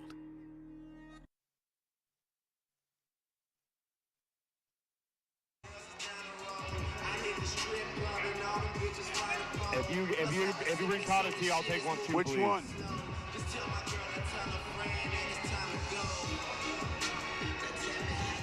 Jeremy Holloway. All right, welcome back into Xmma. Let's get it back and talk to Ben Davis. Ben Davis caught up with Jeremy Holloway. I'm here with Jeremy Holloway. Jeremy, listen, at one point you were going laser tagging 3 times a week under the nickname Cobra. What led you to laser tagging? Just like having fun, bro. Fair enough. Was there any favorite moments that you had while laser tagging? Any standout high scores? Nah, man, we just won a lot. That was it. I just won a lot, and little be known to people, like, don't bring your kids in there because they're free game. Targeting the kids is Jeremy Holloway. Back to you, Todd. Thank you very much. Let's get this thing started. Let's throw it up to our man to get this card continuing to roll. We've seen some great action so far, and let's continue that action.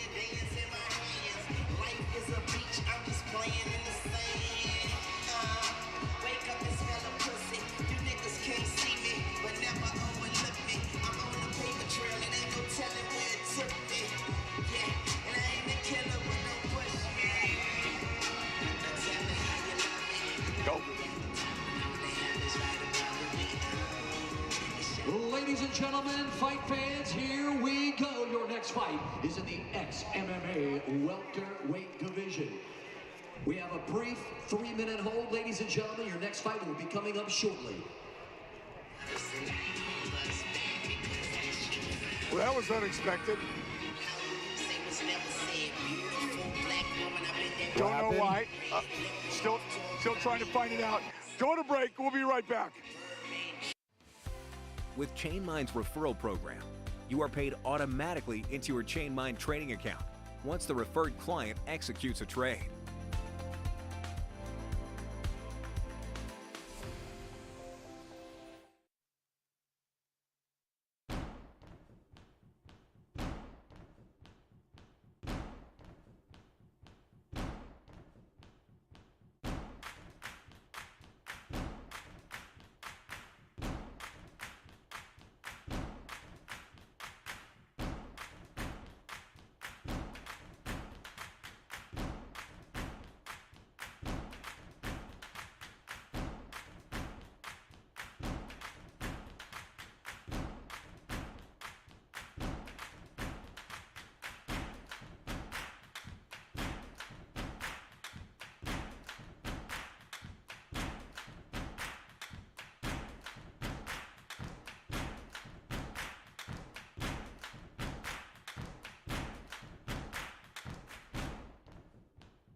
Most of the problems in our culture is men aren't men anymore. And it's not just figurative, it's actually literal. Statistics prove that our grandpas had 50% higher testosterone than we do. Alpha Male Clinic is a place where you can come to push a reset button on your whole life. Not just on your fitness, it's not about this, it's about our well-being, our mental health.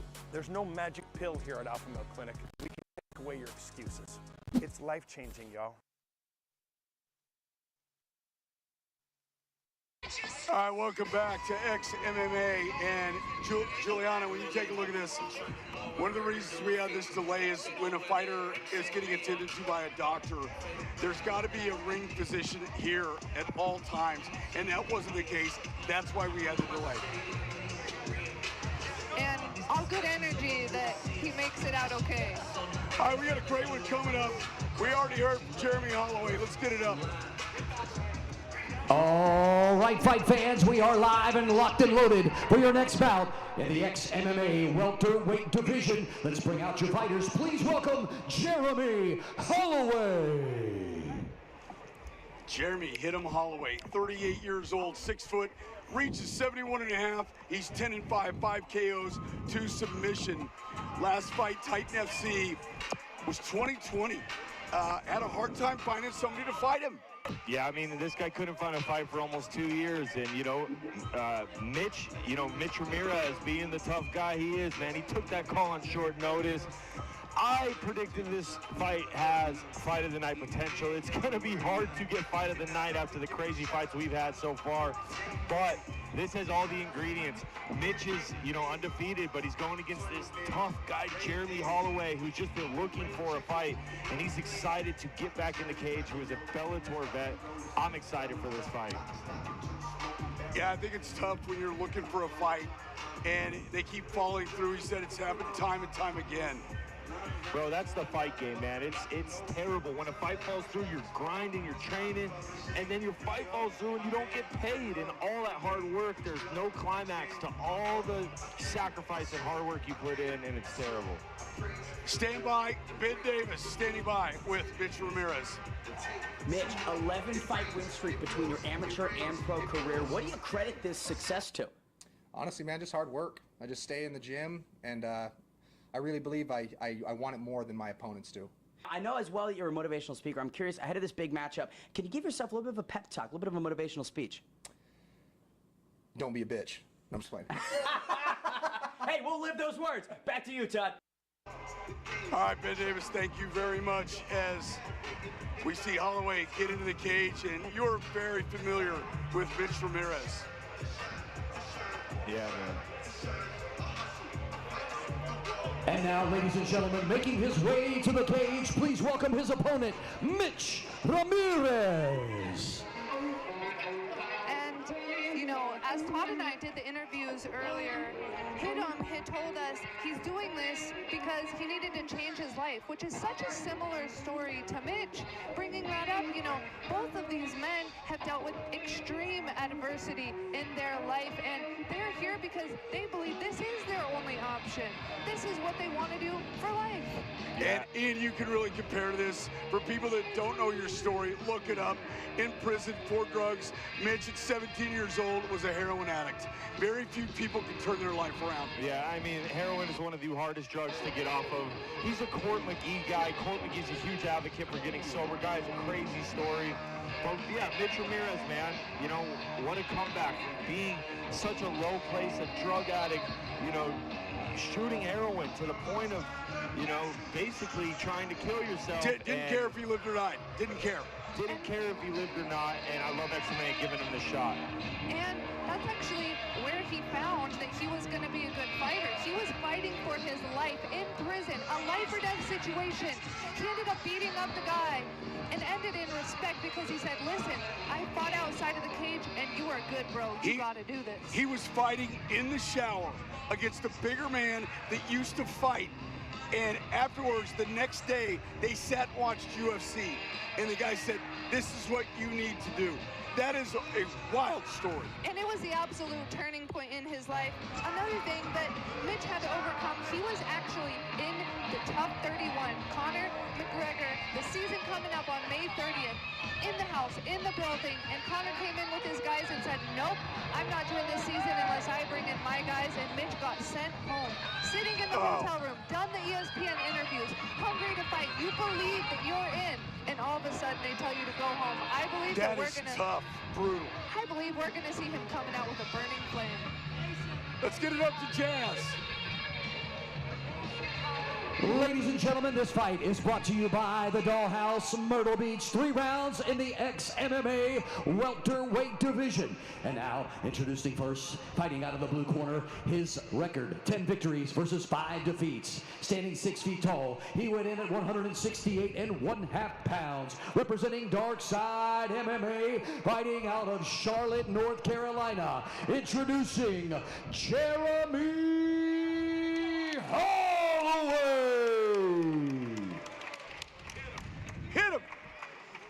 And now his opponent across the cage, fighting out of the red corner. His record is perfect. 6 victories, no defeats. Standing 5 feet 11 inches tall, he weighed in at 171 pounds. Representing Syndicate MMA, fighting out of the Sin City, Las Vegas, Nevada. Presenting Mitch Ramirez. And a shout out to the head coach Your over at referee is Syndicate, Jimmy Neely. Mr. John Wood. There you go. Tail of the tape, 10-5 for Holloway. 6-0 for Mitch Ramirez. Will the yoke go? 38 years old to 30, both 5'11", both with the reach close. Ramirez with 2.5 inches. Let's see how this one turns out. Don't blink, folks. Yeah, Mitch putting his undefeated record on the line, answering the call when nobody would, man. This is a fight that I said has fight of the night potential. Yeah, big strong kick there by Jeremy Holloway. These are 2 fighters that, I mean, Holloway couldn't find anybody to fight him, and for Mitch to step up and take it in fairly short notice and do so, he was excited about it. Holloway said, listen, when they set up a fight, I really don't even think about it. I start training because the fight falls through. Yeah, you just got to be conditioned. You're just trained all the time because you got to be ready for opportunity. When preparation meets opportunity, that's when you will change your life. That's the thing about these men who are lifer fighters. They're always ready. They do this for sanity. They do this because they love it. They need it. It's something that keeps them safe and composed in a regular day life after going through such a tough life situation. It really keeps them alive is what it is. Absolutely. And Holloway's had his trials and tribulations as well. Without this, both fighters said they don't think they'd be alive. Yeah, definitely. You know, you just need it to feel normal.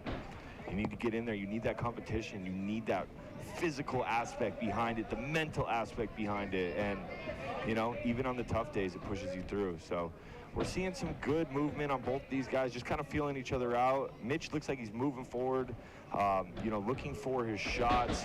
Holloway's got that length. Mitch took a shot, yeah. And And it's surprising to me that Mitch Ramirez has the length, because it doesn't look like it to me. and hit him, man. He has so much more experience than Mitch. I know that he has life experience outside of the cage, but experience in the cage can go a long way when it comes to a fight like this. Yeah, Jeremy took a pretty good hit by Mitch with that straight right hand. Looked like it might have just wobbled him a little bit, but still looking composed, and these men are, ooh, nice kick. Yeah, I like the kick, but he dropped his hands when he threw it in. And no setup. Yeah, let's you see wanna, what happens You want to with set that. kicks up with hands and hands with kicks. A punch for a punch, but Mitch getting the best out of that one. Ramirez trying to inch a little bit closer, try to close that gap, that distance a little bit. Both guys just looking real calm in here. 2:41 left in this opening round. What is insane composure for just 6 pro fights? Yeah, absolutely. Looking like he belongs, man. I think something, when you face some of the things that he's faced, that nothing really scares you. Yeah, you this know? becomes a walk in the park compared to something like that. Yeah, I mean, I can relate to that, you know. I mean, you're fighting in a cage where there's a referee who will pull the guy off you if you get real injured bad, you know. We were fighting for our lives in prison, where it was like, maybe a guard will find you, maybe he won't. So it's just like, you know, it turns the volume down on life a little bit when you go through some wild stuff like we did. You live life like that, and you're talking 1 or 2% of people. You hear Mitch talking to him. Let's go. He's getting hype. He's all, hey, me. Let's go. Let's go. Let's see. Mitch wants him to come in and pull him into range. Let's see if it works. Yeah, it's kind of making Jeremy kind of second guess. Yeah, uncomfortable. That Nate Diaz talk, though, it really causes a distraction in the cage. It makes you like, bro, why are you talking to me like that? Almost like angry, like hungry to come into his power. Yeah, and it's like also, what is he trying to get out of me? What does he want out of this? Is he Right, trying to make me right. come in heavy?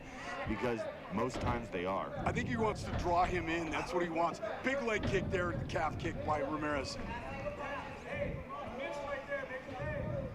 The one thing about Holloway, you can tell that he's in great shape because he's been moving a lot. Little turning side kick there, but not breathing hard at all. Yeah, man, his cardio looks impressive. I was at the, I hung out with him at the fights in Miami. When Cynthia fought, ooh, that was clear cup shot. Oh, yeah, you can hear it. Oh, my gosh. Wow. Yeah. Guys, could you hear that on the stream? That was loud. You know, obviously unintentional, but, you know, that was a nut shot for the ages. Yeah, and listen, you got 5 minutes. Take all 5 minutes right now to see if you can recover from that, man. Hopefully he's wearing a Diamond Cup. Shout out Diamond Cup. Wow. Oof. That is the thing, though. When there is a foul, I know back home people are saying, hey, get to the action. But as a fighter, it's important to take your time to recover. Yeah.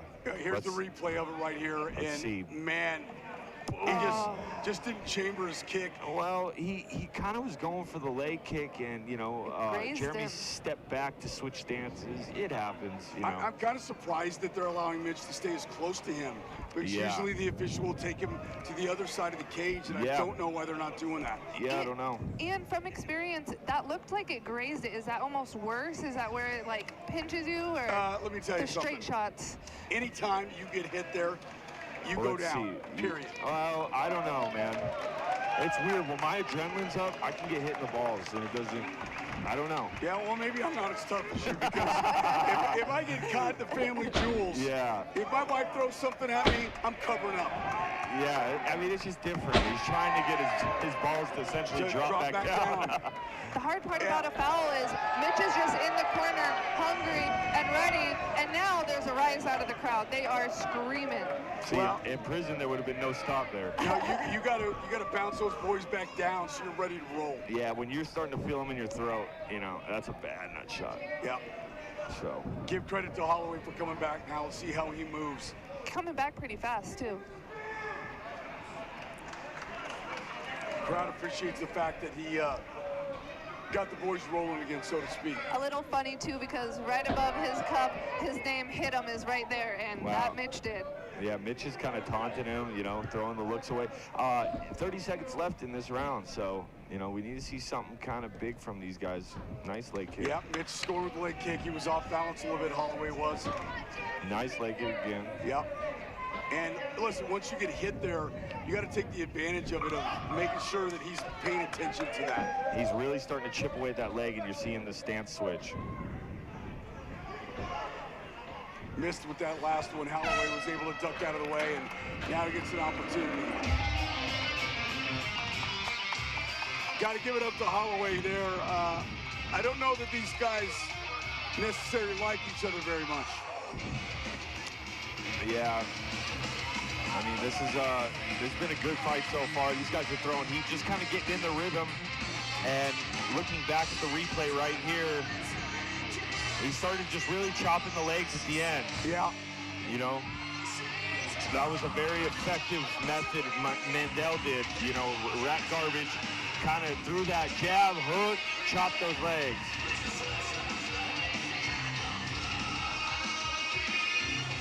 Well, we'll see what second round has in as we see the Xmma ring girls step out of the cage. Yeah, they must be cold too, because it's kind of cool in here. Yeah, it's kind of cold, and there ain't a whole lot of material there. Shout out to Xmma for taking care of all of us with these sweet sweatsuit sets. Oh, yeah. Yeah, fresh gear. Oh, Mitch looks fired up. He's talking to himself. He's coming out hot. This guy's on a mission, but you know, Jeremy's not backing down. No, you at gotta be all. careful with that. You come out too hot, you get put back on your seat. Yep. Mitch looks very focused. Saw that jab all the way coming. Yeah, very focused. Both guys have a decent audience time. Ooh, nice catch and return. Yeah, into the spinning back fist once he got that thing. Oh, nice kick though. Yep. Mitch is really seeing that affect him. So both fighters scored in that as well, though.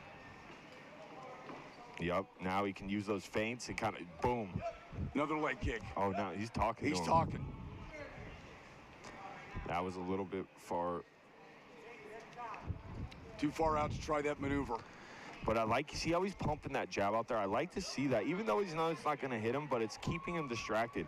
Fighters don't realize when they're just staying paused and then they go to strike, that first movement's so easy to telegraph to your opponent that they can counter or move away. Wondering if constant motion. Holloway is trying to set something up with his hands, but the movement of Mitch is kind of keeping him off balance. Ooh. There it is. Yeah. Mitch needs to reel it in a little bit. Yep. Like, you know, you're doing good, but that left straight landed hard. Yep, it did. And it was just talking about him setting that up and almost on cue. Both these guys switching stances. And they've both been throwing numerous leg hooks. And Juliana, when that happens, Mitch takes a big right hand as well. Yeah, he landed that kick, but I mean, he needs to start mixing it up. Nice left hand. Those kicks have been, for the most part, completely blocked. Both fighters fighting a little more action with the hands in this round. Yep, see, now he's the one pumping the jab. Just keeping, nice staying kick busy. again. Staying busy. Yeah, even those, sometimes those ones that don't all the way land, they can hit that nerve and really. Oh, left hand and then a counter left by Holloway. Yeah, Jeremy's starting to pull away a little bit in the hands area, but yeah, I think Mitch needs to reel it in and just do his thing in here. As I said earlier, though, in these later rounds, this is where cage time comes into play in a brutal fight like this. And listen, both exchanging in the pocket right there, both firing off. And I got to tell you, for Holloway being out of the game for 3 years, he looks pretty sharp. Yeah, ring rust is mental, and he doesn't look like he's affected at all. No, and he was another one, Juliana, talking to him, that was so calm when we did the interviews. Yeah, I mean, the guy's a Bellator vet. This is no slouch at all. These guys have 12 finishes between the both of them. Mitch is having a hard time reaching him, Ian, right now and connecting. Yeah, I just think, you know, maybe mix up a takedown in here, you know? Ooh, nice kick. You know, mainly blocked, but there was some heat on that. Do something a little bit different because he's not finding how to get close enough to land the big shot. Yeah, he's just getting countered. You know, the thing about a layoff, too, is just because someone's been out for 3 years, you have no idea what he's been practicing within this time. Right. And people aren't always public on media. And his tape could be completely different. Yeah. Thus, I just experienced in my last UFC fight. I mean, she came in different stands, all forms of different kicks. You just don't know what to expect. Yeah, expect the unexpected almost every fight. I've trained specifically when I fought Kelvin Gastelum, I was just waiting for a battle on the feet, and you know, I got wrestled. Yep. So. You had that Kimura end in the first round, thought you almost had it. Yeah. Spin attempt there. This is a tough round to score, too. Oh, man, he turned his back on him. All right, let's see what's going on. It's middle games with these boys. Let's see if they can stay in the cage and start throwing. There's 1 minute left. If I was in the corner, I would start screaming to both of these men to throw down now. Big right hand by Holloway because you saw the sweat come out of Ramirez's head. Ooh. That was a close front kick. Man, a lot of guys teeping down the middle. I think Ramirez needs to be a little bit more aggressive. I mean, I see the antics and stuff, but let's get in this dude's face. Make the fight. Bring the fight to him. I know he's a little bit of a counter striker, but bring that fight to him. You got him against the cage. There we go. There's the left. That's what I want to see. Now continue to stalk him and do that. You got 30 seconds. Make the judges remember you winning this end of the round. Yep, right now is where you got to get it. You got 22 seconds left in this round. Who's going to steal the end of this round and keep it on the judges' minds? Yeah, I mean, the thing is, though, he's felt Holloway's power. That was blocked.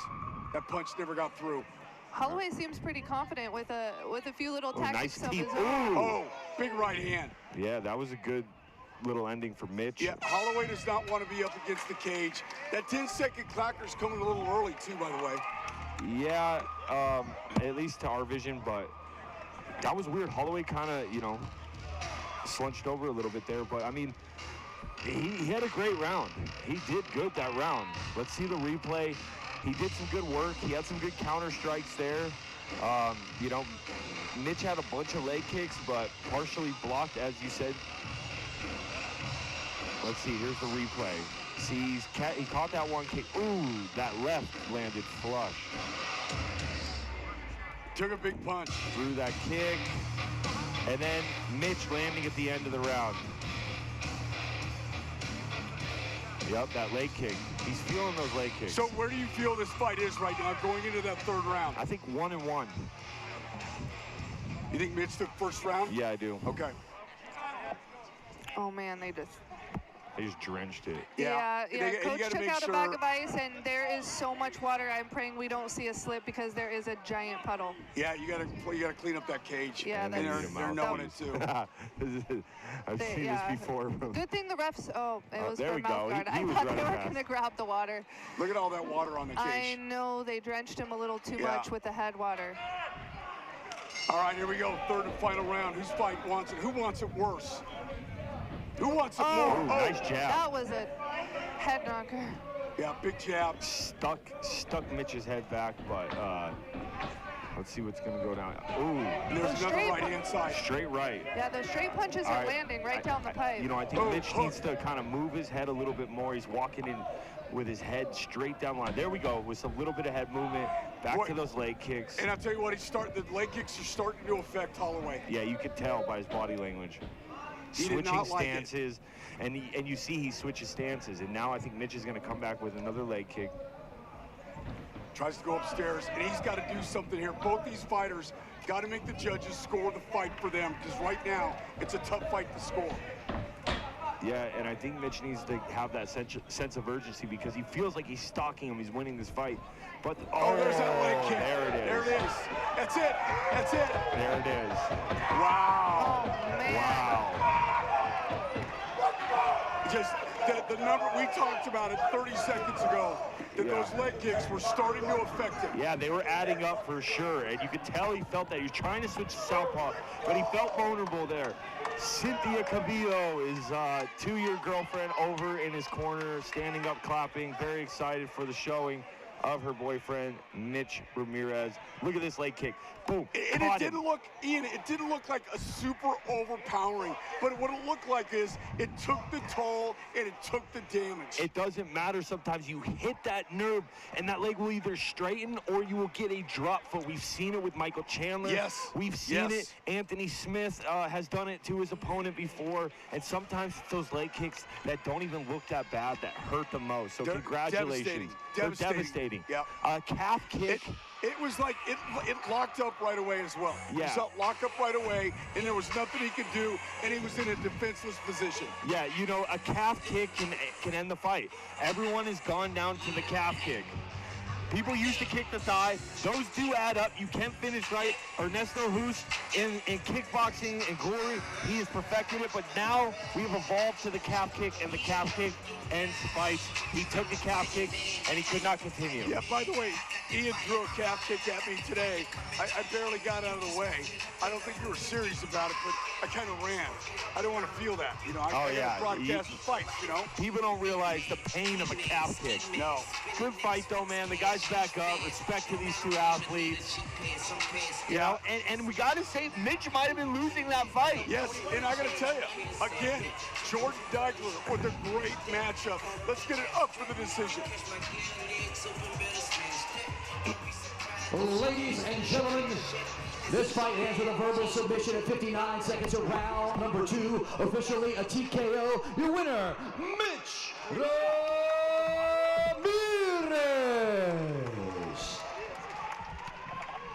Mitch, a hard-fought and well-earned victory. You are now 6 finishes out of your 7 professional fights. You have an incredibly inspiring story. What would you like to say to the world? Anything's possible, man. 7 years ago, I was in prison. I was a loser. I was a heroin addict. I was fucking nothing. And I fucking broke myself and built myself, and I'm standing here talking to you now. So if you got a problem, it doesn't have to be the same as mine. Do what you gotta fucking do and take what's yours. Let's go.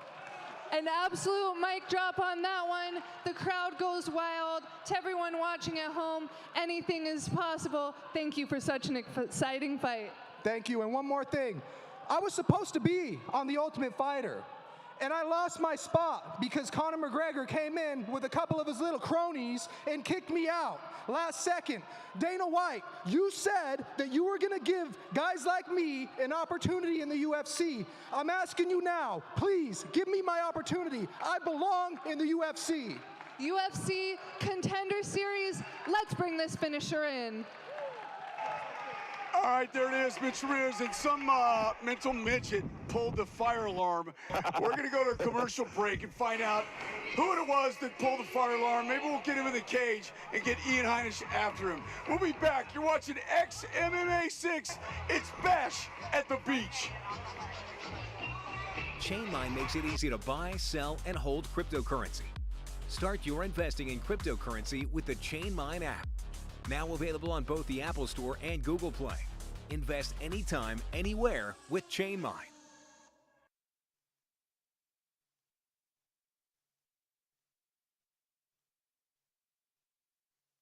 At Chainline, you get 24/7 personalized service and relationship management with a dedicated affluent account director to meet all your trading needs. Deep liquidity to facilitate any trade volume. Chainline Pay is an e-commerce payment processing platform for businesses looking for an alternative payment solution. Chainline Pay charges a flat fee of 2%, which is lower than traditional payment options. And you are protected from fraud, chargebacks, or price volatility.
Well, welcome back. The good thing is they have not evacuated the building and they've turned off the alarm. So we're going to continue on. Let's get with Ben Davis, our guy, backstage with that guy, Josh Smith. I'm here with Josh Smith. Josh, we were just talking about how you're supposed to be a professional poker player. Tell me a little bit more about that. Look, I'm a jack of many trades, and if you give me some cards, Omaha, Texas Hold'em, I'm throwing down and I'm taking your money. So just like this fight, I plan on throwing down and taking somebody's money. So it's good. I think I'm gonna probably stick to my wrestling, take them down, and do some ground and pound. Expect some high caliber grappling. Back to you, Todd. Ben, appreciate it very much. Let's get it up to Jazz.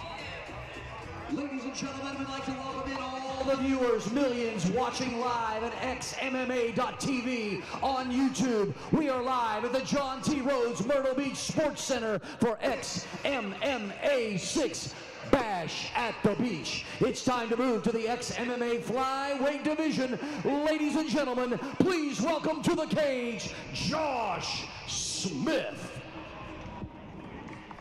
Listen, Josh was very particular. It's not Josh Smith. It's that guy, Josh Smith. He's that guy, man. That guy. He's that guy that you call, put on an entertaining fight. He is from Nebraska. He wrestled in Nebraska. He was Kamara Usman's roommate, or I should say Marty at that time. Wrestling was his whole life. He absolutely loves to compete, and he got his master's in communication, so maybe broadcasting is in his future. Hey, listen, when a guy has that kind of pedigree and background, coming in at 11-8, 5 by submission, obviously loves to fight, and it's really tough finding those 125-pounders. He's that guy. King Mo. He really is that guy. You know, 5 wins by sub, but also 5 losses by submission. So he is absolutely well-rounded. He knows what to expect in there, and he is. All right, let's get it backstage again. Got Ben King Davis Mo in his standing corner. by with Justin Scroggins. We've got 2 German Shepherds. I'd love to learn a little bit more about those. One's Stoner, and the other one is Bjorn. Stoner, I got him over 10 years ago now when I was training an American Top Team in Florida, coming back from the beach. Me and my buddies, having a good time. Saw a puppy sale sign, so we just rolled up in there, and I was like, man, there's a cool one I'm getting. And now, ladies and gentlemen, that's where I found my boy Stoner, and I've had him ever since, and he's been such a good dog. I was like, I always want to have a Stoner in my life, so bred him with an all-black German Shepherd, and that's where Bjorn came from. And yeah, he's a handful, but he's a good boy.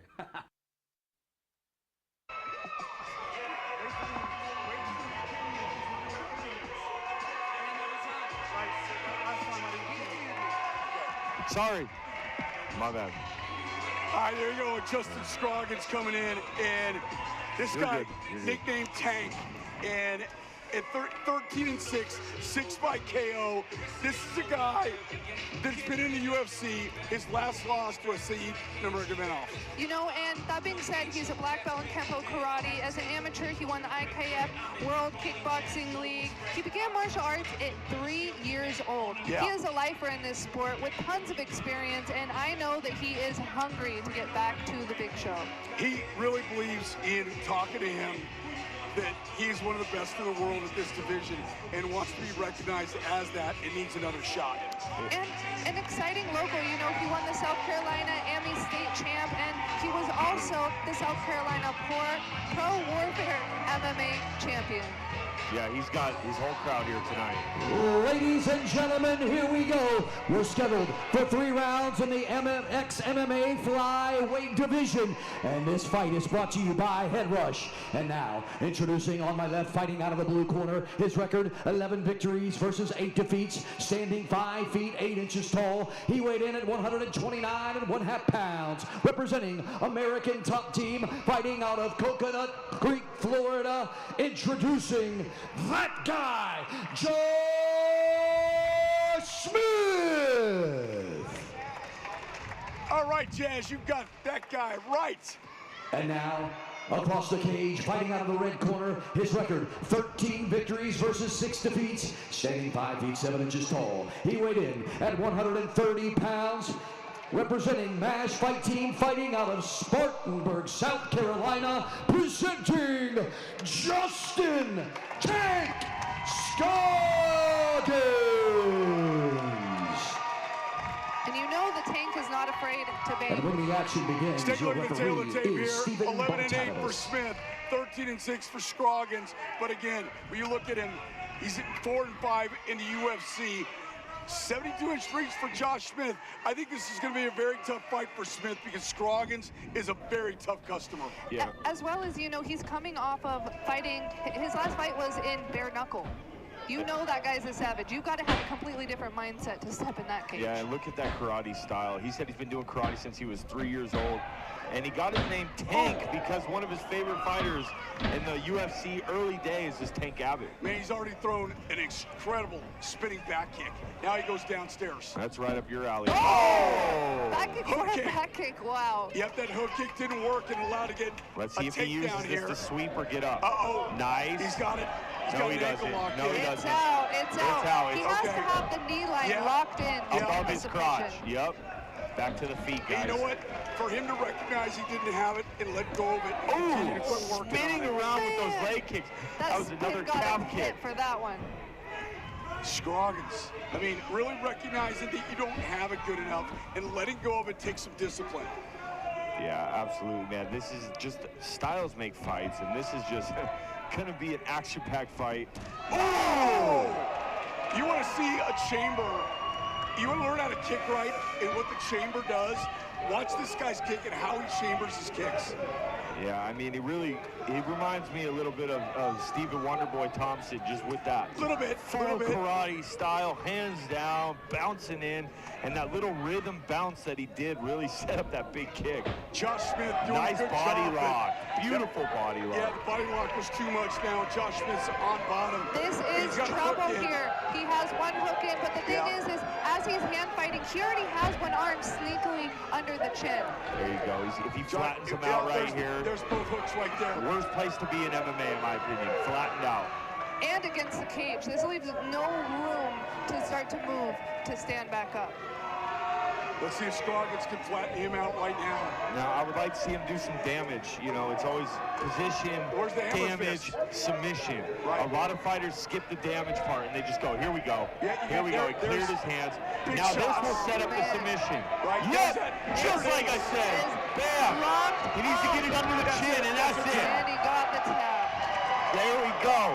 The hometown hero gets it done tonight. Justin Tank with a beautiful performance. You see, Tom, when he went, he got his positioning, he used the damage, and he set that up. That's similar to what Nate Diaz did to Conor McGregor. You were waiting for that to happen, that you just can't go from one to the other. That you're able to do that. Yeah, if you find good jiu-jitsu guys and all they do is hunt subs, it's easy to defend because that's what you know. But when you start getting punched in the face, you forget about your defense. I knew that was going to be a tough fight for Josh Smith because Justin Scroggins he really believes he's one of the best. Yeah, I mean, these guys are both tough. I mean, come on, guys, in the fans, in the audience, and all the people on the YouTube stream. We got 1.7 people in here. Smash that like button. These are all finishes. These are all fight of the night worthy bangers, man. This has been a good night of fight cards. Shout out to Jordan.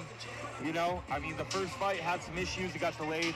Here's back to the replay. Yeah, 1.7 million. Nice tuning in body and lock. watching. See, he rocked that body lock up, threw it over. And then did the damage to be able to get to that submission, Well, he held which the is what you position, talked about. then he did the damage, and then he got the submission. Any fighter out there, position, damage, submission. Ladies and gentlemen, this fight ends with a tap out due to a rear naked choke at 2 minutes and 21 seconds of round number 1 for your winner, Justin Tank Scoggins.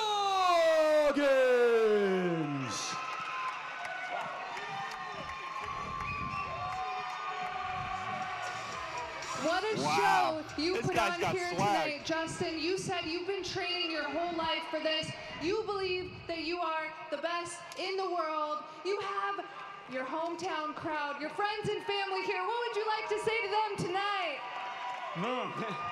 Hey, well shit, I'll let them say it first. What's up? Hey, man, I really appreciate everybody that came out. Y'all know every time I come to Myrtle Beach, I put on a show for the fans.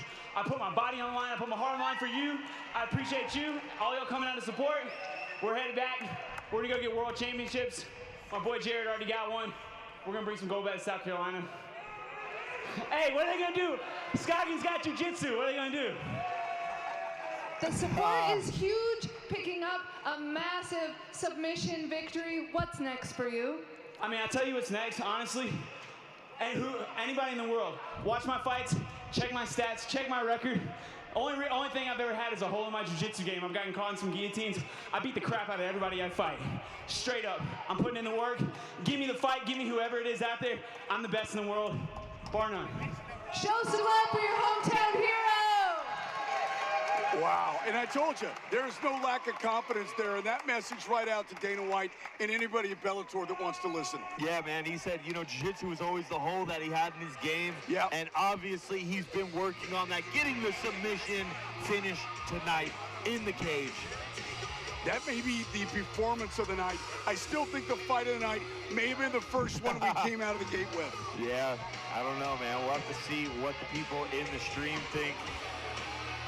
But either way, man, I mean, these fights, not one have you been like, oh, man, I hope this is over soon. It's just like action-packed from beginning to end, and we have a big fight coming up. Oh, how about Teruto Ishihara, Vince Morales? It's coming your way on Xmma 6.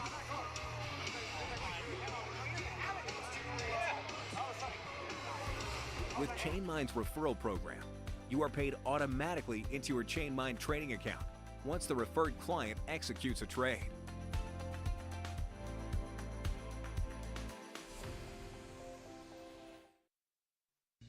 ChainMind Pay is an e-commerce payment processing platform. ChainMind Pay charges a flat fee of 2%, which is lower than traditional payment options. Accept online payments and invoicing from anywhere in the world.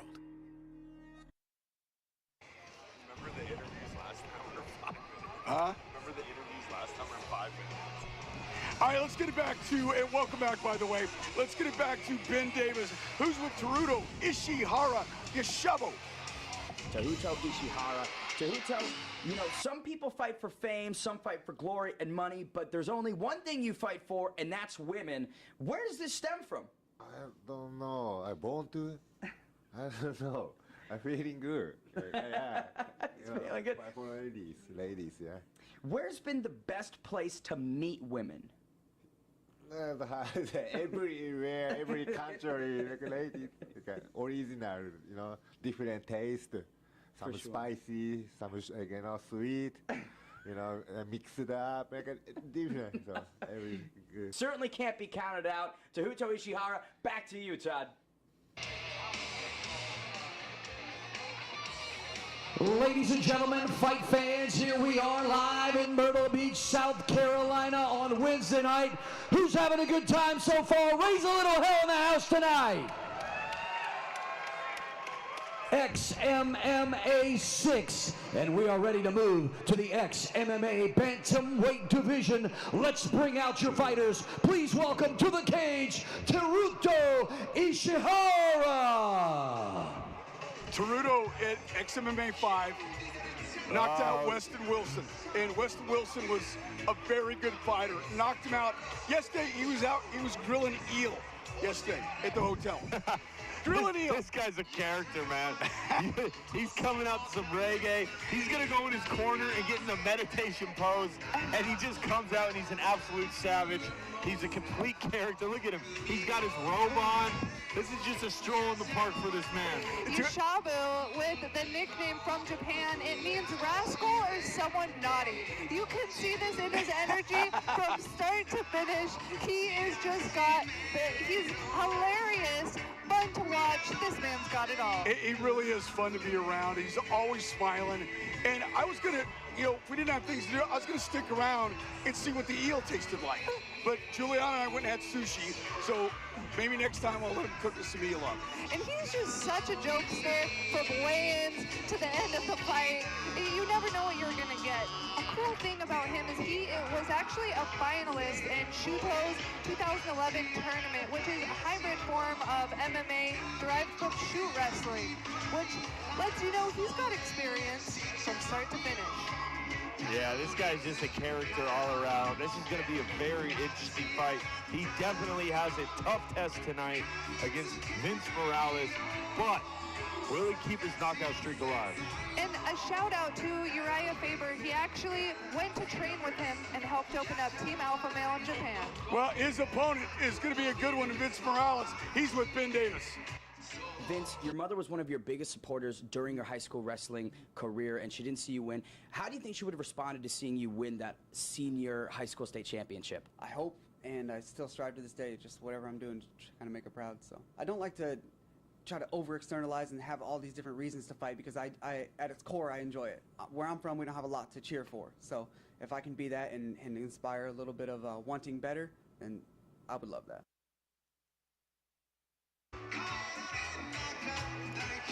All right, there's a good look at Ceruto, and we just heard from Vince Morales. And listen, one of the things that I found most interesting during our interviews yesterday is Vince Morales, I thought his nickname was Vendetta. That was his grandfather's real last name. Vendetta is his middle name. Wow. That's just what it is. And now, ladies and gentlemen, please welcome his opponent to the cage. Here is Vince Morales. Vendetta.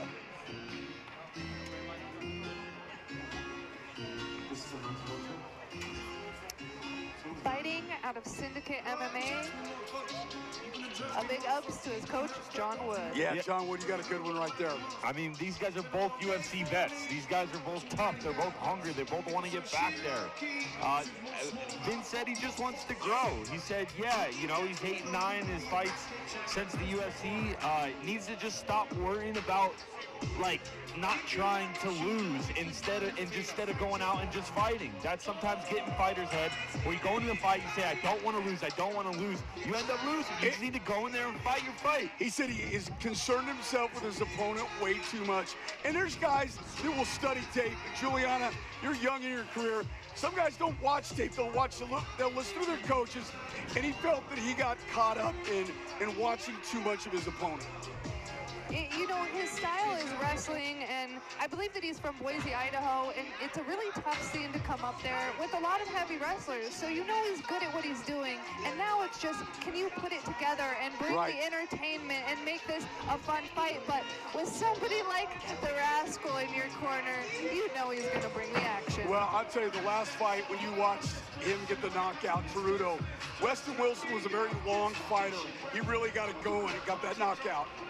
Here we go, fight fans. This fight is brought to you by ChainMine.com. 3 rounds in the Xmma bantamweight division. And now, introducing, fighting out of the blue corner, his record 13 victories, 10 defeats, and 3 draws. He stands 5 feet 7 inches tall and weighed in at 140 pounds. Representing Team Alpha Male, fighting out of Osaka, Japan. Introducing Teruto Yashabo Ishihara. I love this guy. When I saw his name on the card, I was stoked. Across the cage, fighting out of the red corner. His record, 11 victories, 7 defeats. Standing 5 feet 7 inches tall, weighing in at 139 pounds. Representing Syndicate MMA, fighting out of Las Vegas, Nevada. Presenting Vince Vendetta Morales. There is so much support for When the action Yashabo. begins, your referee is Yeah, Stephen absolutely. You can Bontatis. see his whole Japanese fan base showing up. The live stream is going wild. Shout out to everybody watching XMMA live on YouTube. We see your comments. We appreciate you. And so do those that you are supporting. Boys, both 5'7", reach is about the same. All Again, right. Teruto was a much shorter fighter last time he fought against Weston Wilson, who just took a nasty knockout in the first round with a big overhand right. All right, let's see these guys just feeling each other out. Lots of feints. Teruto moves like water. If you see the way his body moves, it's like Yeah, he's Such a flow. He's definitely in touch with his inner chi. Yeah, and here's the thing. Oh, and there you go. Great nice shot. Takedown. Yeah, it was a great shot. Wow, that was a beautiful takedown. Taking the back, hooks in. He got one hook in. Trudeau's doing a good job at not letting the other hook come in. Scrambling. He's Good scrambling. scramble. Yep. And that's the thing about Vendetta. What are you going to Nice, do? taking his back. All right, here we go. Trudeau needs to fight those hands, though, as he did. Yep, now he You just never needs to know. look for a hook. Both guys staying very calm. There's the first one hook. hook. Yep. Yep, now he's going for the choke. Trudeau trying to dig the hook out. Only got one hook in, though, and Trudeau being very active, trying to keep that from happening. And again, Vendetta doing something that he told us about, concerning himself with what his game is, not what his opponent is. And there's such an importance to an early hand fighting because once that choke is synced in deep, you're already in a world of trouble. Fighting the hands early keeps the scramble alive. And it gets you tired. Listen, Vince said he views tonight as a fresh start for himself. All right, he's got both hooks in now. Trudeau in a worse position. What did I say before, guys? He's got the position. Oh, he lost position. Look at that. Nice. But you know what he did, job though? by Trudeau. As soon as he lost position, Vince responded too by letting go of that position and not forcing it. Yeah, you know, he scrambled up, you know, instead of getting reversed there. Right. Which some guys will continue to hunt that position. But he said, you know what, I just got to let it go back to the feet and look for another takedown. And Trudeau's going right to the lower body, going with those kicks, try to take that advantage. And again, Juliana, you said it, he's kind of smooth. He moves like water. And, you know, fighting out of Alpha Male and opening up Alpha Male Japan, Uriah Faber is so good at this, at surviving those wrestling scrambles, staying alive, and keeping the fight going. I'm excited to see where this leads. Yeah, not every fight's going to go your way right off the bat, and Trudeau comes in. He has got major power. Don't let that, don't let him fool you. That landed right on the midsection of Vince. This is a really, really good matchup between fighters that are very even. It was what you want. I mean, you don't want to see blowouts all the time, and I think Jordan Deichler did a great job setting these two up. Yeah, both guys fighting for head position right here. Vendetta's Vince lowering kind his of center of gravity. Down. Yep.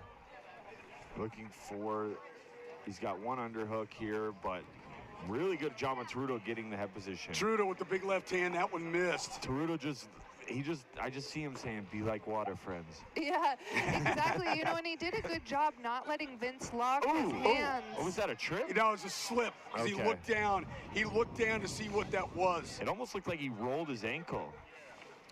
You know, on those ankle rolls, it's better to fall and stand up than to let it break. Yeah, facts. I mean, he might have just stepped on his foot when he went to come in and just rolled it a little bit. And Trudeau, again, the power that this man has is very surprising. Just I mean, he's got 10 KOs.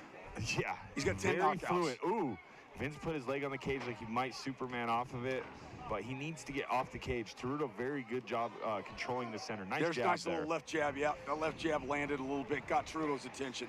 And, you know, an amazing job with the takedown defense because Vince is highly experienced in this aspect. That's his whole world, is taking you down. And Trudeau, game to it.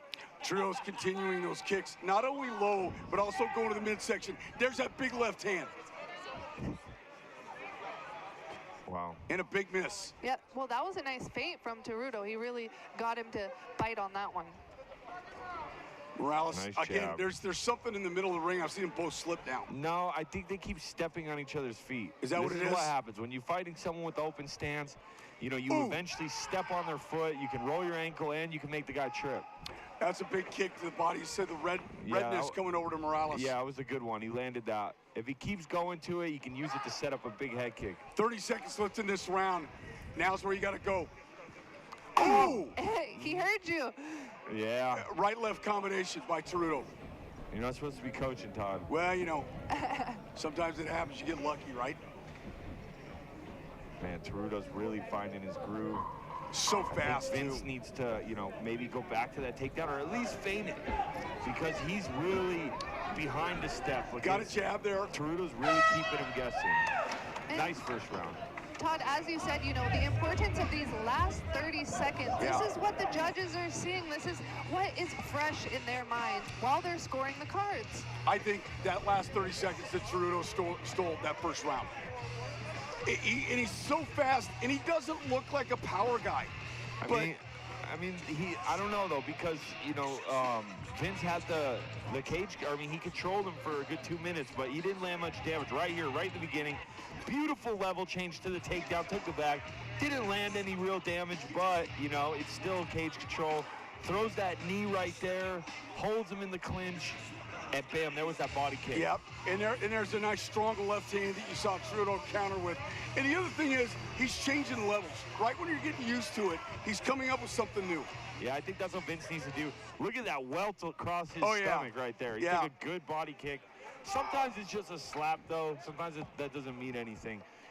Us white boys, sometimes, slaps show up kind of red on us. And the movement and flow of Teruto as he came in the corner, getting in a little stretch. I feel like he's got the best breath work in the game.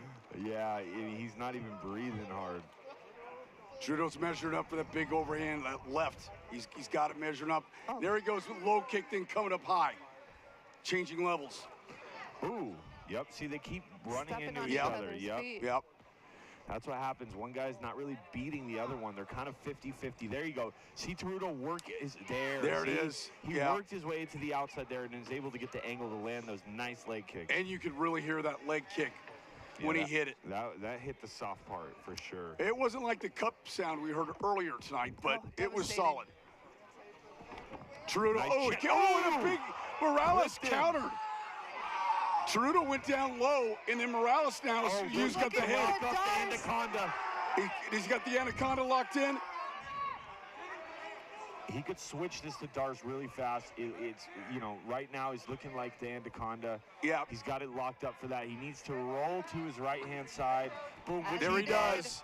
There he does. That's locked in. Walk up the fence. Walk up the fence right there. He needs to hold that angle, squeeze tight. That's very tight. Very tight. This is danger here. Yeah, that's it. That's it.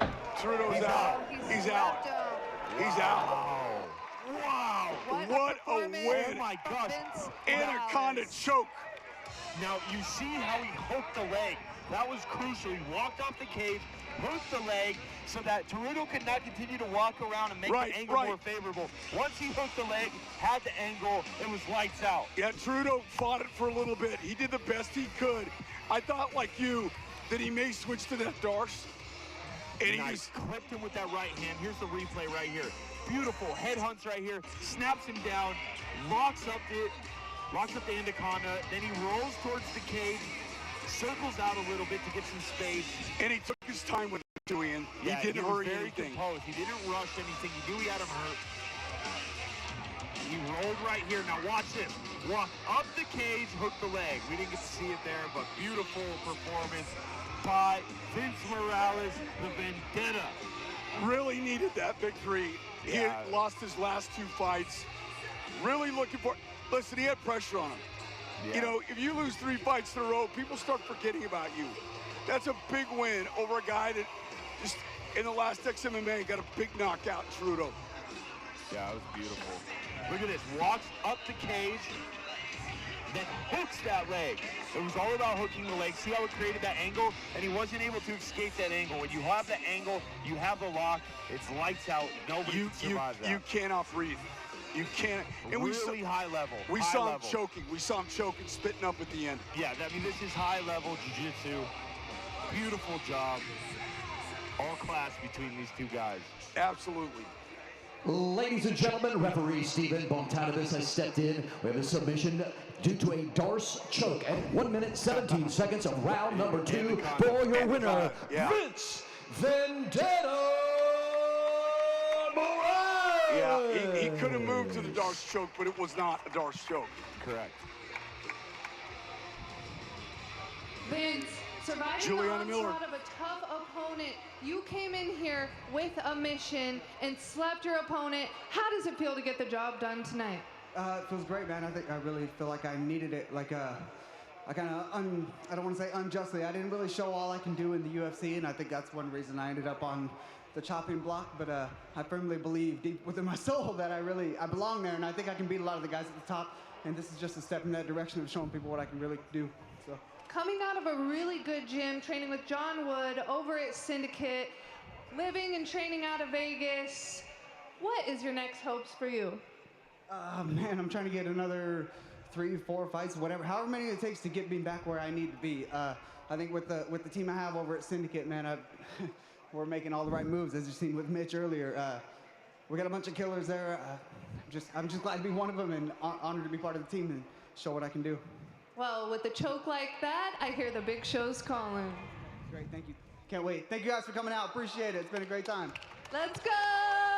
On All a right, guys, choke. are you ready? There's a few fights left on this main card. Let me hear the energy. Let's go! Vince Vendetta. Not even a nickname. Just the way it is. Just his name. Yeah, man.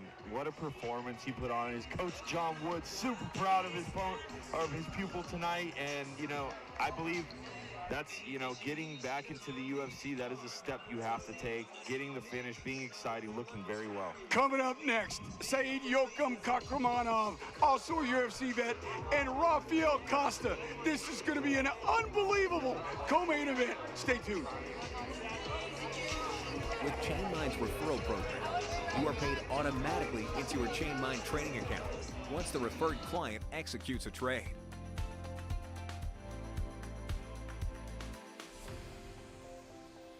At ChainMind, you get 24/7 personalized service with a dedicated affluent account director to meet all your trading needs. Deep liquidity to facilitate any trade volume, flat fees, instant settlement, same-day wires when buying or selling crypto assets.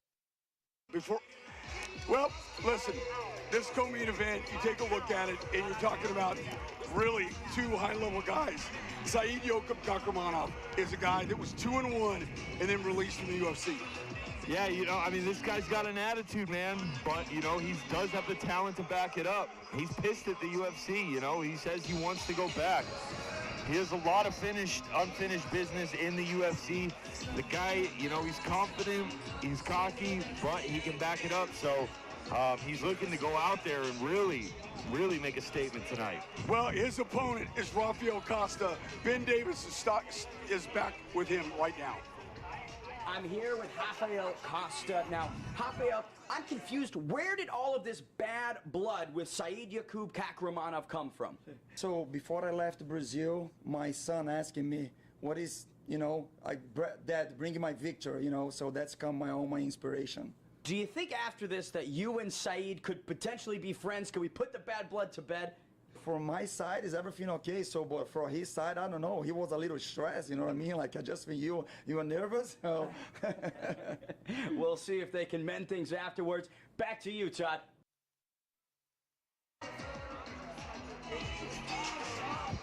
Ladies and gentlemen, it is time for your co-main event of the night. And we move to the ex-MMA bantamweight division. Let's bring them out. Ladies and gentlemen, please welcome Rafael Costa.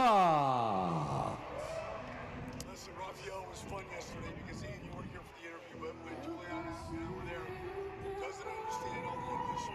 So he had a translation app, and it was really cool for him to speak into it, and we were able to read it in English and communicate with us what he was talking about. It was cool.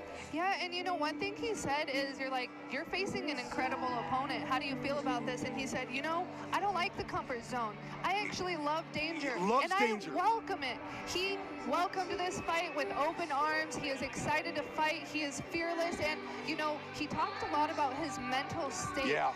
Mentally preparing and training for this. He's trained his whole life for this moment. He's ready to take advantage of it. Yeah, I mean, this is a guy who's got amazing jiu-jitsu. Obviously, being from Brazil, he's a Muay Thai guy, and he's trained his entire life. These guys come from, you know, very hard living in Brazil, and they have one way out, and they're fighting literally for their life to change it, to change their family's life. And these guys, they put everything into it, man. He said he doesn't care who his opponent is. Doesn't matter to him. He has Jesus Christ on his side. Amen. And he feels like, you know, he can accomplish anything if he puts his mind to it. And, you know, you said Ian, good Muay Thai, but the thing about it is he has a lot of finishes by submission. Said is confident, great on the ground, but he needs to watch out for those chokes. Speaking of, Said Yokum Kakramanov standing by with Ben Davis. Talk about the first fight outside of UFC since August of 2021. What are some of the feelings associated with that? every fight is the same fight. You know, it feels the same. Nothing is different. You know, it's great promotion. I love to be here. Tough customer in Rafael. What do you think he's going to bring to the octagon that you haven't seen before? Nothing. You know, it doesn't really bring anything to the table, but that blue hair. Cool, calm, and collected. Said Yakub Kakramanov. Back to you, Todd. Let's get it up, Jazz. Now, ladies and gentlemen, please welcome to the cage his opponent, Said Yakub Kakramanov. You know, during COVID, Said moved across the world to find an open place to gym, an open place to train, landed in Spokane, Washington. One of the reasons he's been kept there is his strength and conditioning coach, Dylan Lemery. He said training with him has absolutely changed his game, kept him out of injuries and ready to go. Shout out to Dylan. Yeah, I mean, you're looking to move to Spokane, Washington. Are you going to train with this guy? I won't, no. I will be across the field over at Sick Jitsu. However, we do have the same strength and conditioning coach.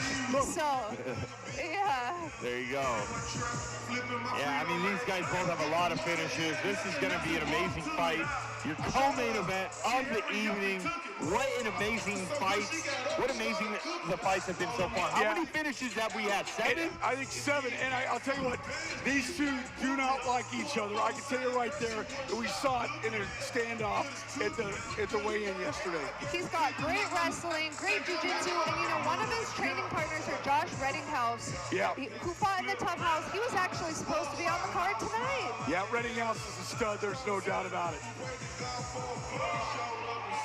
Ladies and gentlemen, here we go. This is your co-main event of the night. 3 rounds in the Xmma bantamweight division. And now, introducing first, fighting out of the blue corner, his record 14 wins versus 3 defeats. Standing 5 feet 6 inches tall. He weighed in at 136 pounds, representing Team Maharajao. Fighting out of Sao Paulo, Brazil, introducing Rafael Ravino Costa.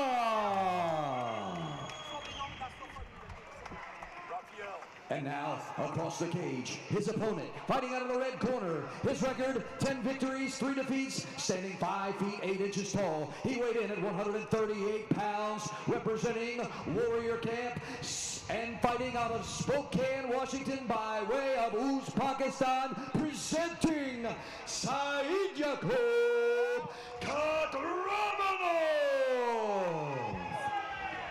Your referee is Jimmy. Well, out of their 24 victories combined, they have 20 finishes. I mean, this fight has, I mean, we've been saying this all night. It has all the ingredients for an insane fight. You can feel the heat from our corner. Both men are hungry and spicy. I feel a fight of the night coming.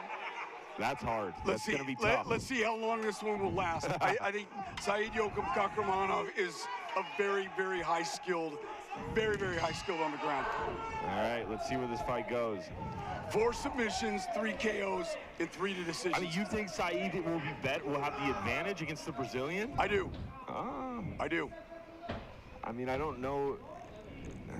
I mean, he's a Brazilian black belt. I've watched Said a lot. Okay. But I could be wrong, but that's my feel. Oh! Big right hand side. What a beautiful double leg. Wow. Nice combination into the double leg. Look how he stacks the legs. Great speed. See how he Lightning stacks fast it? wrestling. Yeah, and he's got him in a great position here with that Todd, you might be right, man. He's got a head and arm choke. Yep. Now he just needs to switch his body to the other side to have this fully locked in. Kick that leg over. This guy looks strong on top. Yeah, he is. You That's really, deep. I mean, now it's it. That's it. Wow. Wow, Todd, you weren't kidding, man. This guy is phenomenal on the ground. Wow. He's the real deal. That strength training of Dylan coming into play, I cannot wait to be that strong. He tossed him around like a rag doll. Yeah, he did.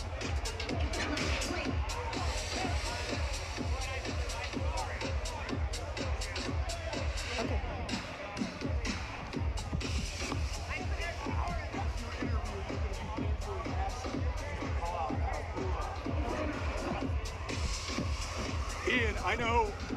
Listen, man, Rafael, that guy's. Dude, he's UFC ready right now. Yeah.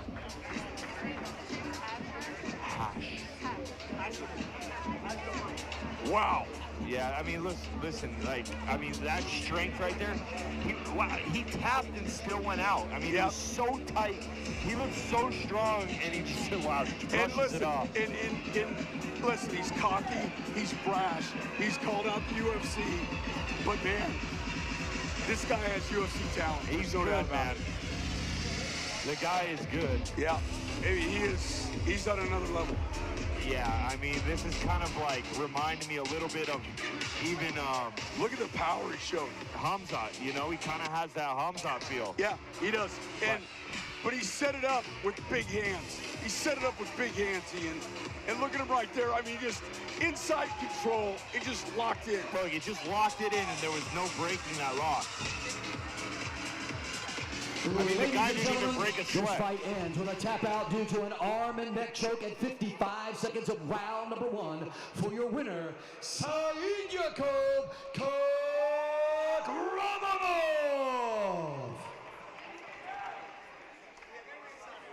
Wow. Yeah, what a performance. Said, that was a pretty fast finish against an incredible opponent. You know, you came out here on a mission and you proved your point. How'd you get so strong? I mean, DL training, you know, that's what we do. We train hard, the Warriors camp, my coach Pablo here. That's all I do, man. I train. I don't do nothing else in life. I train and train and train. You left your home and moved across the world in sight of this goal and this mission. What does picking up the win in the Xmma cage mean to you? Oh, it means a lot, you know. I did some fucked up shit before, you know. Hopefully this one covers the past. And then I'm ready to, you know, I need my jab back, you know what I mean? You guys know what I'm talking about. So I need to get my jab back. You know, any call outs, who do you want to fight in the cage next? I don't like to call out nobody, you know. I'm just whatever, the next fight. Well, that was a beautiful finish. You've got a lot of attitude and the best skill to back it up. What a fun fight. Yeah, that's what I do. I talk, I walk, you know. Let's go. The walk and the talk. Yeah. And now, guys, we have special guests. Yo, listen to me. Hasbullah. You motherfucker! You wanna beat a fucking cat? Hasbullah! I'll make you my little bitch! I'm officially challenging Hasbullah to a fight in the United States of America! Hasbullah! Again! I'll make you my little bitch! Wow. And from Hasher with a point to prove. Wow, Hasher the one calling out Hasbullah. Hasher and What do you Hasbullah, think of that, man? Hey, coming up next, we have the main event. Oh, two guys that are gonna bang. Ricky Bandejas and Francisco Rivera will be back after this Xmma 6 main event. Chainmine makes it easy to buy, sell, and hold cryptocurrency. Start your investing in cryptocurrency with the Chainmine app. Now available on both the Apple Store and Google Play. Invest anytime, anywhere with Chainmine.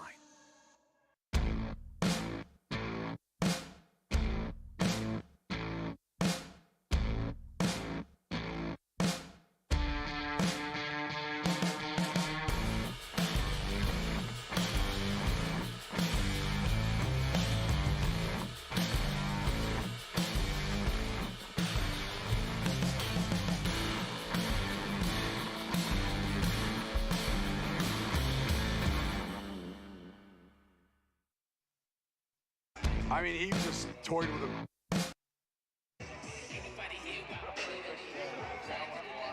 Did they? Oh, yeah. All right, welcome back. We're just laughing a little bit about Hasher calling out Hasbullah. Let's see if that's coming back. Getting set for the main event. Ben Davis back with Ricky Bandejas. I'm here with the other half of our main event. He's got one of the best highlight reels of the game, Ricky Bandejas. Sir, how you doing right now? I'm doing good, thank you. Tell me about the time being a union carpenter in Jersey City, building high-rises. Feels like a long time ago, but what were some of the things you were thinking about way back then? Fighting and getting to where I got in fighting. Maybe not losing so much, but kind of the idea. Absolutely. And here you are fighting still in the main event. What are the expectations and predictions for tonight? Hard fight. I know he's tough. I'm ready to go, and I don't think he's much of a wrestler, so it should be exciting. Should be exciting. Back to you, Todd. It's the man with the greatest hair right here in the building. Let's get it up to Jazz. Ladies and gentlemen, Myrtle Beach, South Carolina, are you ready for your main event of the night?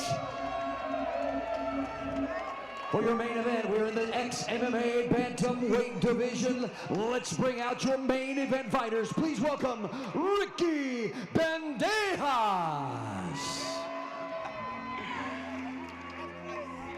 Well, the chat is going wild right now about the Hasbulla challenge. Asher making a statement. Yeah, do we have any comments here?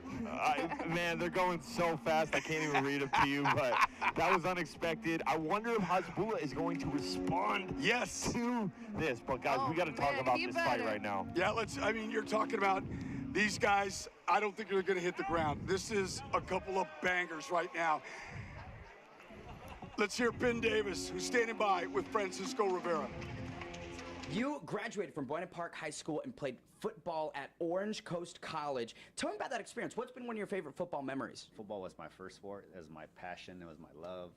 And then I was kind of small, so I knew I wasn't going to make it to the big leagues or anything. If I was 6'1", 6'2", I'd definitely probably easy. But being short, you know, coming from my dad, Mexican side of the family, we're short. An old teammate, Brian Joplin, who passed away years ago, he got me into mixed martial arts. And I'm a fast learner. I picked it up fast, got signed to the WEC, made my WEC debut against Eric Koch back in the day, and then got signed to the UFC, and then was with the UFC for a while, and then now I'm here. And now, ladies and gentlemen, please welcome his opponent. Here is Francisco Rivera. Cisco! Yeah, man. I mean, this guy, he's tough, man. I watched him fight in the Xmma cage against John Dobson, the always tough John Dobson. Yes. It was a very close decision who was on the bad end of that, but he stayed active. He's won 2-3 in his last few fights last year, and he's just looking back, or to get back in there and make a statement, taking this main event, and all the lights are on him right now. I'm excited for this fight. 41 years old, and a guy that has 10 KOs. Juliana, we talked about this. This fight may never hit the ground. Yeah, and you know, the thing about it is he's like, listen, I may be 41 years old, but I do not take time off, and I'm consistently staying fit and ready. That means he feels it takes time off of the camp, so he doesn't even need a full camp because he is always ready to go. One thing about Francisco Rivera is he got busted for doping. It was a 2-year suspension, but because he tried to mess with the test, they gave him a 4-year suspension. He was out of the UFC for 4 years before he got a fight back. That's so terrible to be suspended that long. But look, man, I mean, he says he lives in the gym. He's training with the young guys in the gym. He doesn't feel like his age is affecting him enough. He thinks he can compete with the best, and he's looking to put a show on tonight. And he's an ex-MMA veteran. He actually fought an ex-MMA 1 and 4. His last fight against Ray Borg as well. Everyone's tagging Hasbulla. Ladies and gentlemen, Myrtle Beach, South Carolina, it is time for your main event of the night. Sanctioned by the South Carolina Athletic Commission. Your referee for the main event is Blake Grice. And now for the crowd here at the John T. Rhodes Myrtle Beach Sports Center and the millions viewing live all around the world on YouTube at xmma.tv. Ladies and gentlemen, it's about to go down. Somebody make some noise!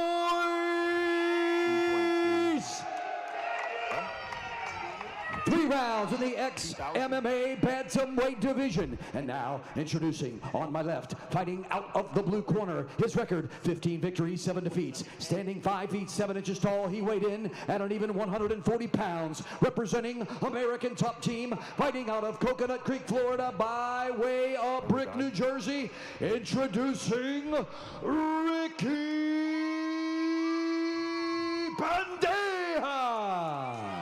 Although in the corner, Ricky Bandejas is a huge favorite. And now his fight. opponent across the cage, fighting out of the red corner, his record 15 victories, 10 defeats, standing 5 feet 8 inches tall. He weighed in at an even 141 pounds, representing All In MMA, fighting out of Buena Park, California, presenting Francisco Cisco Rivera. Cisco. Your referee with instructions, Blake Grice. Let's take a look at the tail of the tape. 15-7, 15-10. There's the age difference, 10 years. You got, believe it or not, Rivera with a little reach advantage, despite the fact that he's 2 inches shorter. And Bandejas, you know, he started as a wrestler and just started falling in love with the knockout. We see that a lot in these fighters. Dude, he's from Brick, New Jersey, man. It doesn't come any tougher than that. All right, ladies and gentlemen, your Xmma 6 main event is on. Yeah, it's going to be a banger. Remember the first fight? Both of these men have fought main events before, so they don't really feel the pressure from it. They're just trying to go out and hurt the guy. Throwing bombs already, Wow. and a big left hand by Bandejas connects. And I thought that got Cisco in his left eye. Man, everyone's Right deeping eye. up the middle and throwing them calf kicks. It's the new thing. Toe in the mouth. Man, that was just Nice they throw calf kick strong. Ooh, another one. You heard that, the rafters. A little trip there. Nice leading in. Partially checked. Oh! Boy, I feel like those calf kicks, you don't just lift your foot up, because sometimes with partially checked ones, as we saw, they just welt up and they hurt the most. yeah, and here's the thing. By going down low, both fighters going down low, it's going to set up some major headshots. The jab of Francisco is landing consistently. He's throwing it with intent. Yeah, but Bandejas hit it with an uppercut as well, though. Yeah, really using his jab effectively. Oh! And you can just see the Switching up to that levels. hook. You see the levels. As the fights progress and these guys are more vetty, you're seeing the jab being used a lot more. Yeah, the other thing, you look at Bandejas, yes, those are big shots, but he's turning away with the way the punches are coming, and he's not taking them full on. And as you can see, you know, utilizing the jab every once in a while, when he turns that into an overhand hook, it's landing. Nice shot. Oh, went for it. Good level change there. Almost had the ankle pick. Straight left. Nice slip with the right hand. He had said no wrestling, but you never know what happens when shots start being fired. Whenever someone says they're not going to wrestle you, they're going to wrestle you. Big, solid leg kick. Unless it's Justin Gaethje, and he just gets one and says, okay, there's your fucking takedown. Yeah, right. Ooh, nice right hand. Yep. Landed pretty good. Again, you see Bandejas bending away from it. Yeah, I mean, he's flowing with it, but a little check Still there. taking damage. There's a jab. Cisco has his eyes set on a belt. That is his major goal, and he's showing it here tonight. Oh, a little bit low. That was right down the middle. Another nut shot. Yeah. Accidental, He went to though. throw the knee, and it looked like the toes just smacked the Yeah, cup. his chamber was okay. It's almost like it was a half throw. Like he Well, didn't fully. it was a knee, and I think the foot swung out. Let's see the replay.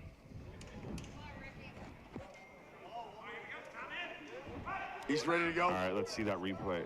Yeah. Oh, yeah. I mean, he might have tried to do a teep, and it just didn't come up enough. He didn't chamber it enough. That's definitely a nut shot. Yeah, that's definitely a nut shot. Right to the fellas. Kill him. The crowd said. Second one we've seen tonight. Oh! Nice shots from both guys there. Looked Yeah, like these guys are exchanging. Looks like Francisco got the better of those. Yeah, there's a jab, strong jab. Nice leg kick again. Side kick by Bandejas as well. Oh! Right up the middle. That sounded like cut, but it wasn't. Okay. couldn't see from my angle. Nice leg kick, man. These leg kicks are adding up. Yeah, they're going to add up on both these guys, and big punches are coming. Cisco really sticking that jab. I mean, you just see the head fly back. Look how thick Cisco looks comparatively. I know Ricky is incredibly tall, but I mean, like you said, the thickness of those legs, it's showing some power in the heat. Nice knee down the middle. Yeah, nice knee. Changes some things up. Those jabs and leg kicks, though. Watch jab. Ooh, nice switch head kick. But, I mean, Francisco just looks good right now. I mean, Yeah, he does. backing He looks him up. strong. Nice with the right hand. Jab's looking good Here as well. comes another leg kick. Another big right hand. With the hook behind it. But I'll tell you what, Looking for a Bendejas takes shot. it all. Nice underhook, turned him right out. 52 seconds left in this opening round. Oh, they're teep down the middle. Boom, jab. Here comes another leg Oh, kick. Bendejas with an uppercut. Yep, see? He threw that one a little lighter, like he might have got checked pretty good. Yeah. Boy, these guys are both throwing spinning back kick, doesn't connect. Yeah, these guys are both just in the pocket, throwing heat, not really throwing many feints anymore. Ooh. There we go. This is Cisco's third time fighting in the XMMA cage, and he's making it look like he feels at home. Yeah, and listen, everything he's throwing right now is working. Wow. Oh, he kind of... Oh, man, this is trouble. I don't know if he kind of tripped there or... No, Bendejas is taking a couple good big shots, man. God, he's got a chin on him, doesn't he? Yes, he does. Jab misses, overhand right. Boom, right wow. at the bell. What a way to finish the round. Looking a little wobbly on his feet. Man, this guy's 41 and he does not show his age at all. Just as promised, we got a banger, folks. Yeah, we told you from the start this was going to be like that.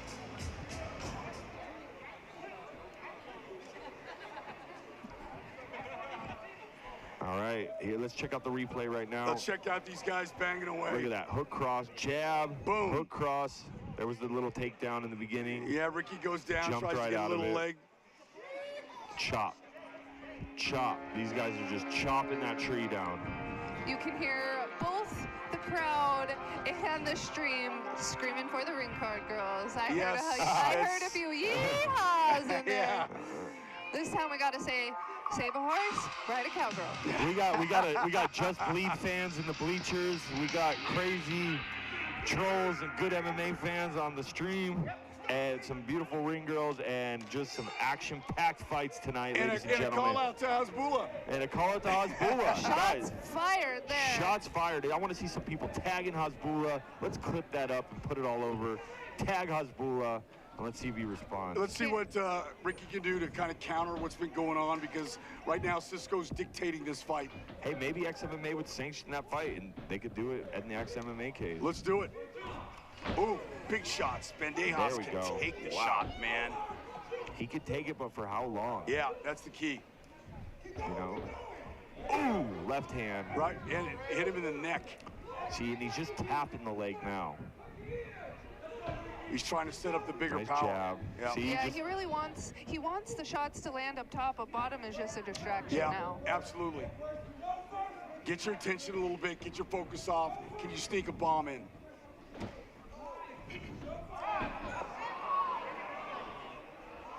Was that an eye poke? Yeah. I don't know what that was. Yeah, it was an eye poke. Yeah, they're going to try to pull up the replay right now. You know, obviously, that was an eye poke reaction. When you get poked in the eye and it feels like it touches your brain. Oh, it was down in the cup again. Look at this and the thumb. eye poke. Oh, it was a thumb. Oh, that was a double whammy right there. Oh, you got a nut man. shot, eye poke. To Listen, the groin guys, and the eye, that is just give the man 7 minutes. yeah, Jesus. I've been poked in the eye like that, and that is the reaction, because you literally feel like a finger touch your skull. Your eye, it goes like an inch in your eye. It's a terrible feeling. I hope he can recover, because this sometimes can end fights. We've seen it. And dude, it's the thumb. I mean, that thumb was deep in it. Here we go again. I mean, You're it was. blinded for a second when that happens. You could be blinded forever. I mean, this could separate the cornea. Yeah, this could actually be a no contest. You know, I really hope, you know, Francisco can continue, but these things You got to be very careful with this. Where is the blood coming from? Is it coming from the eye? Because right now there is blood dripping I all don't over think the this feet is of good. Cisco. Because listen, this is serious business. Yeah. If you get a detached retina, you can lose your vision in your Yeah, eye. this is not good. And it's not the way we want any kind of main event to end. No. All right, we got the doctors, we got the ref looking at him. Guys, I don't know that this is He going to can't go. open his eye. Wow, No. there's blood coming out. Oh, no. I think this is going to be ruled a no contest. Yeah, unfortunate. I mean, he can't open his eye. No, this is extremely You can see an unfortunate. immediate bruise. But, I mean, we just got to get Hash back in there. Man, listen, he was fighting a beautiful fight, and I feel really bad. And I know Ricky Bandejas did not, it was an accidental eye poke. I mean, there's no way you could have. Where is the blood coming from, though? I think it's coming from the calf, from the kicks, I believe, from what I saw on the camera, on the replay, but I don't think it's coming from his eye. But Thank goodness, yeah, I don't think so, too. Thought maybe they'd give it a little more time to recover, but that was severe. I mean, look, if the guy can't even open his eye, yeah, I mean, you would think they would give him at least 5 minutes and then check on him, but, you know, I guess they saw something maybe we couldn't see. How deep it was? Yeah, maybe his eye's bleeding a little bit, maybe it looks bad. He's probably going to go to the hospital. A lot of people went to the hospital tonight. That's why the fight was paused a little bit ago, because we had the paramedics taking someone to the hospital. Look, man, it's been an action-packed night at the Xmma 6. You know, you hate to see a main event happen like this or any fight. Right. You don't want to see a fighter get poked in the eye and have to, you know, have it a no contest, but it happens. This is fighting. This is MMA. It would be nice to see Trevor Whitman's gloves get out to every organization. Don't know if it would help that thumb, but it's a different style glove. The fight business is rough, man. It's a tough world out there. I mean, you're in there to hurt each other, and when it comes down to an accident like this, it's hard, and this is the importance of throwing your punches with those fingers in, as we said in the rules earlier. Yeah. Ladies and gentlemen, this fight ends with an accidental eye poke in 58 seconds in the second round. That means we have a no contest for your main event. Once again, this bout is a no contest. Cisco really upset, man. He truly felt he had the win in the bag. Well, I mean, look, as upset as the fans might be because of the ending like this, think about the fighter. The fighter has trained so hard. He has sacrificed. His family's here. Both these fighters, you know, maybe they're going to get both their checks just because I know Xmma takes care of people, but, you know, usually you don't get your check. And the guy, Francisco, was winning. Yeah, and that's the disappointing thing. He did such a great job of coming out on the attack, and he really, his punching was not only powerful, but he did it strategically. He went down low, set it up, and he set up the big bombs. Yeah, I mean, he looked incredible. He was executing his game plan. His age was not showing. He was chopping the leg like crazy. The jab, the hook. I mean, he was executing his game plan to the T, and he looked like he could have probably finished him, but you know, unfortunately, things like this happen in fighting, and, you know, there's nothing you can do. It did not seem like the fight was turning in any way, because Bandejas was having a hard time not only dealing with the low kicks, but the repercussions from that, which were the big punches that were getting landed. He continued to come forward. And again, we talked about him being 41 years old. He did not show it. No, he didn't show it at all. He says he's hanging with all the young guys in the gym, and when he feels this good, you know, I think the guy still has a future. I think he's going to still be able to get back in there and get the wins. You know, unfortunately, the main event happened like this, but we had an action-packed night. What was it? Absolutely. 7 finishes tonight, and the 3 fights that went to decision were all arguably fight of the night. So, I mean, big shout out to Xmma 6 putting on an amazing event, and I know it's been a while since they've had an event, but they're looking to put on a lot more events in the near future. Listen, I look at over the fights, and I can't help but come away so impressed, and I knew he was good, but Said Yokum Kakramanov, I mean, that is a next level fighter that belongs in the UFC.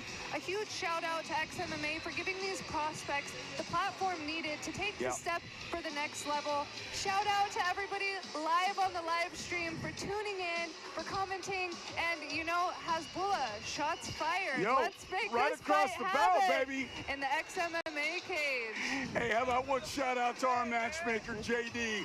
Jordan Deichler, great job. Everybody behind the scenes at XMMA, what a great job everybody did, including our producer, John Ramsdeen. Really, complete team effort. That's it for tonight. Unfortunately, the main event goes no contest, but you saw Saeed Yokum Kakramanov.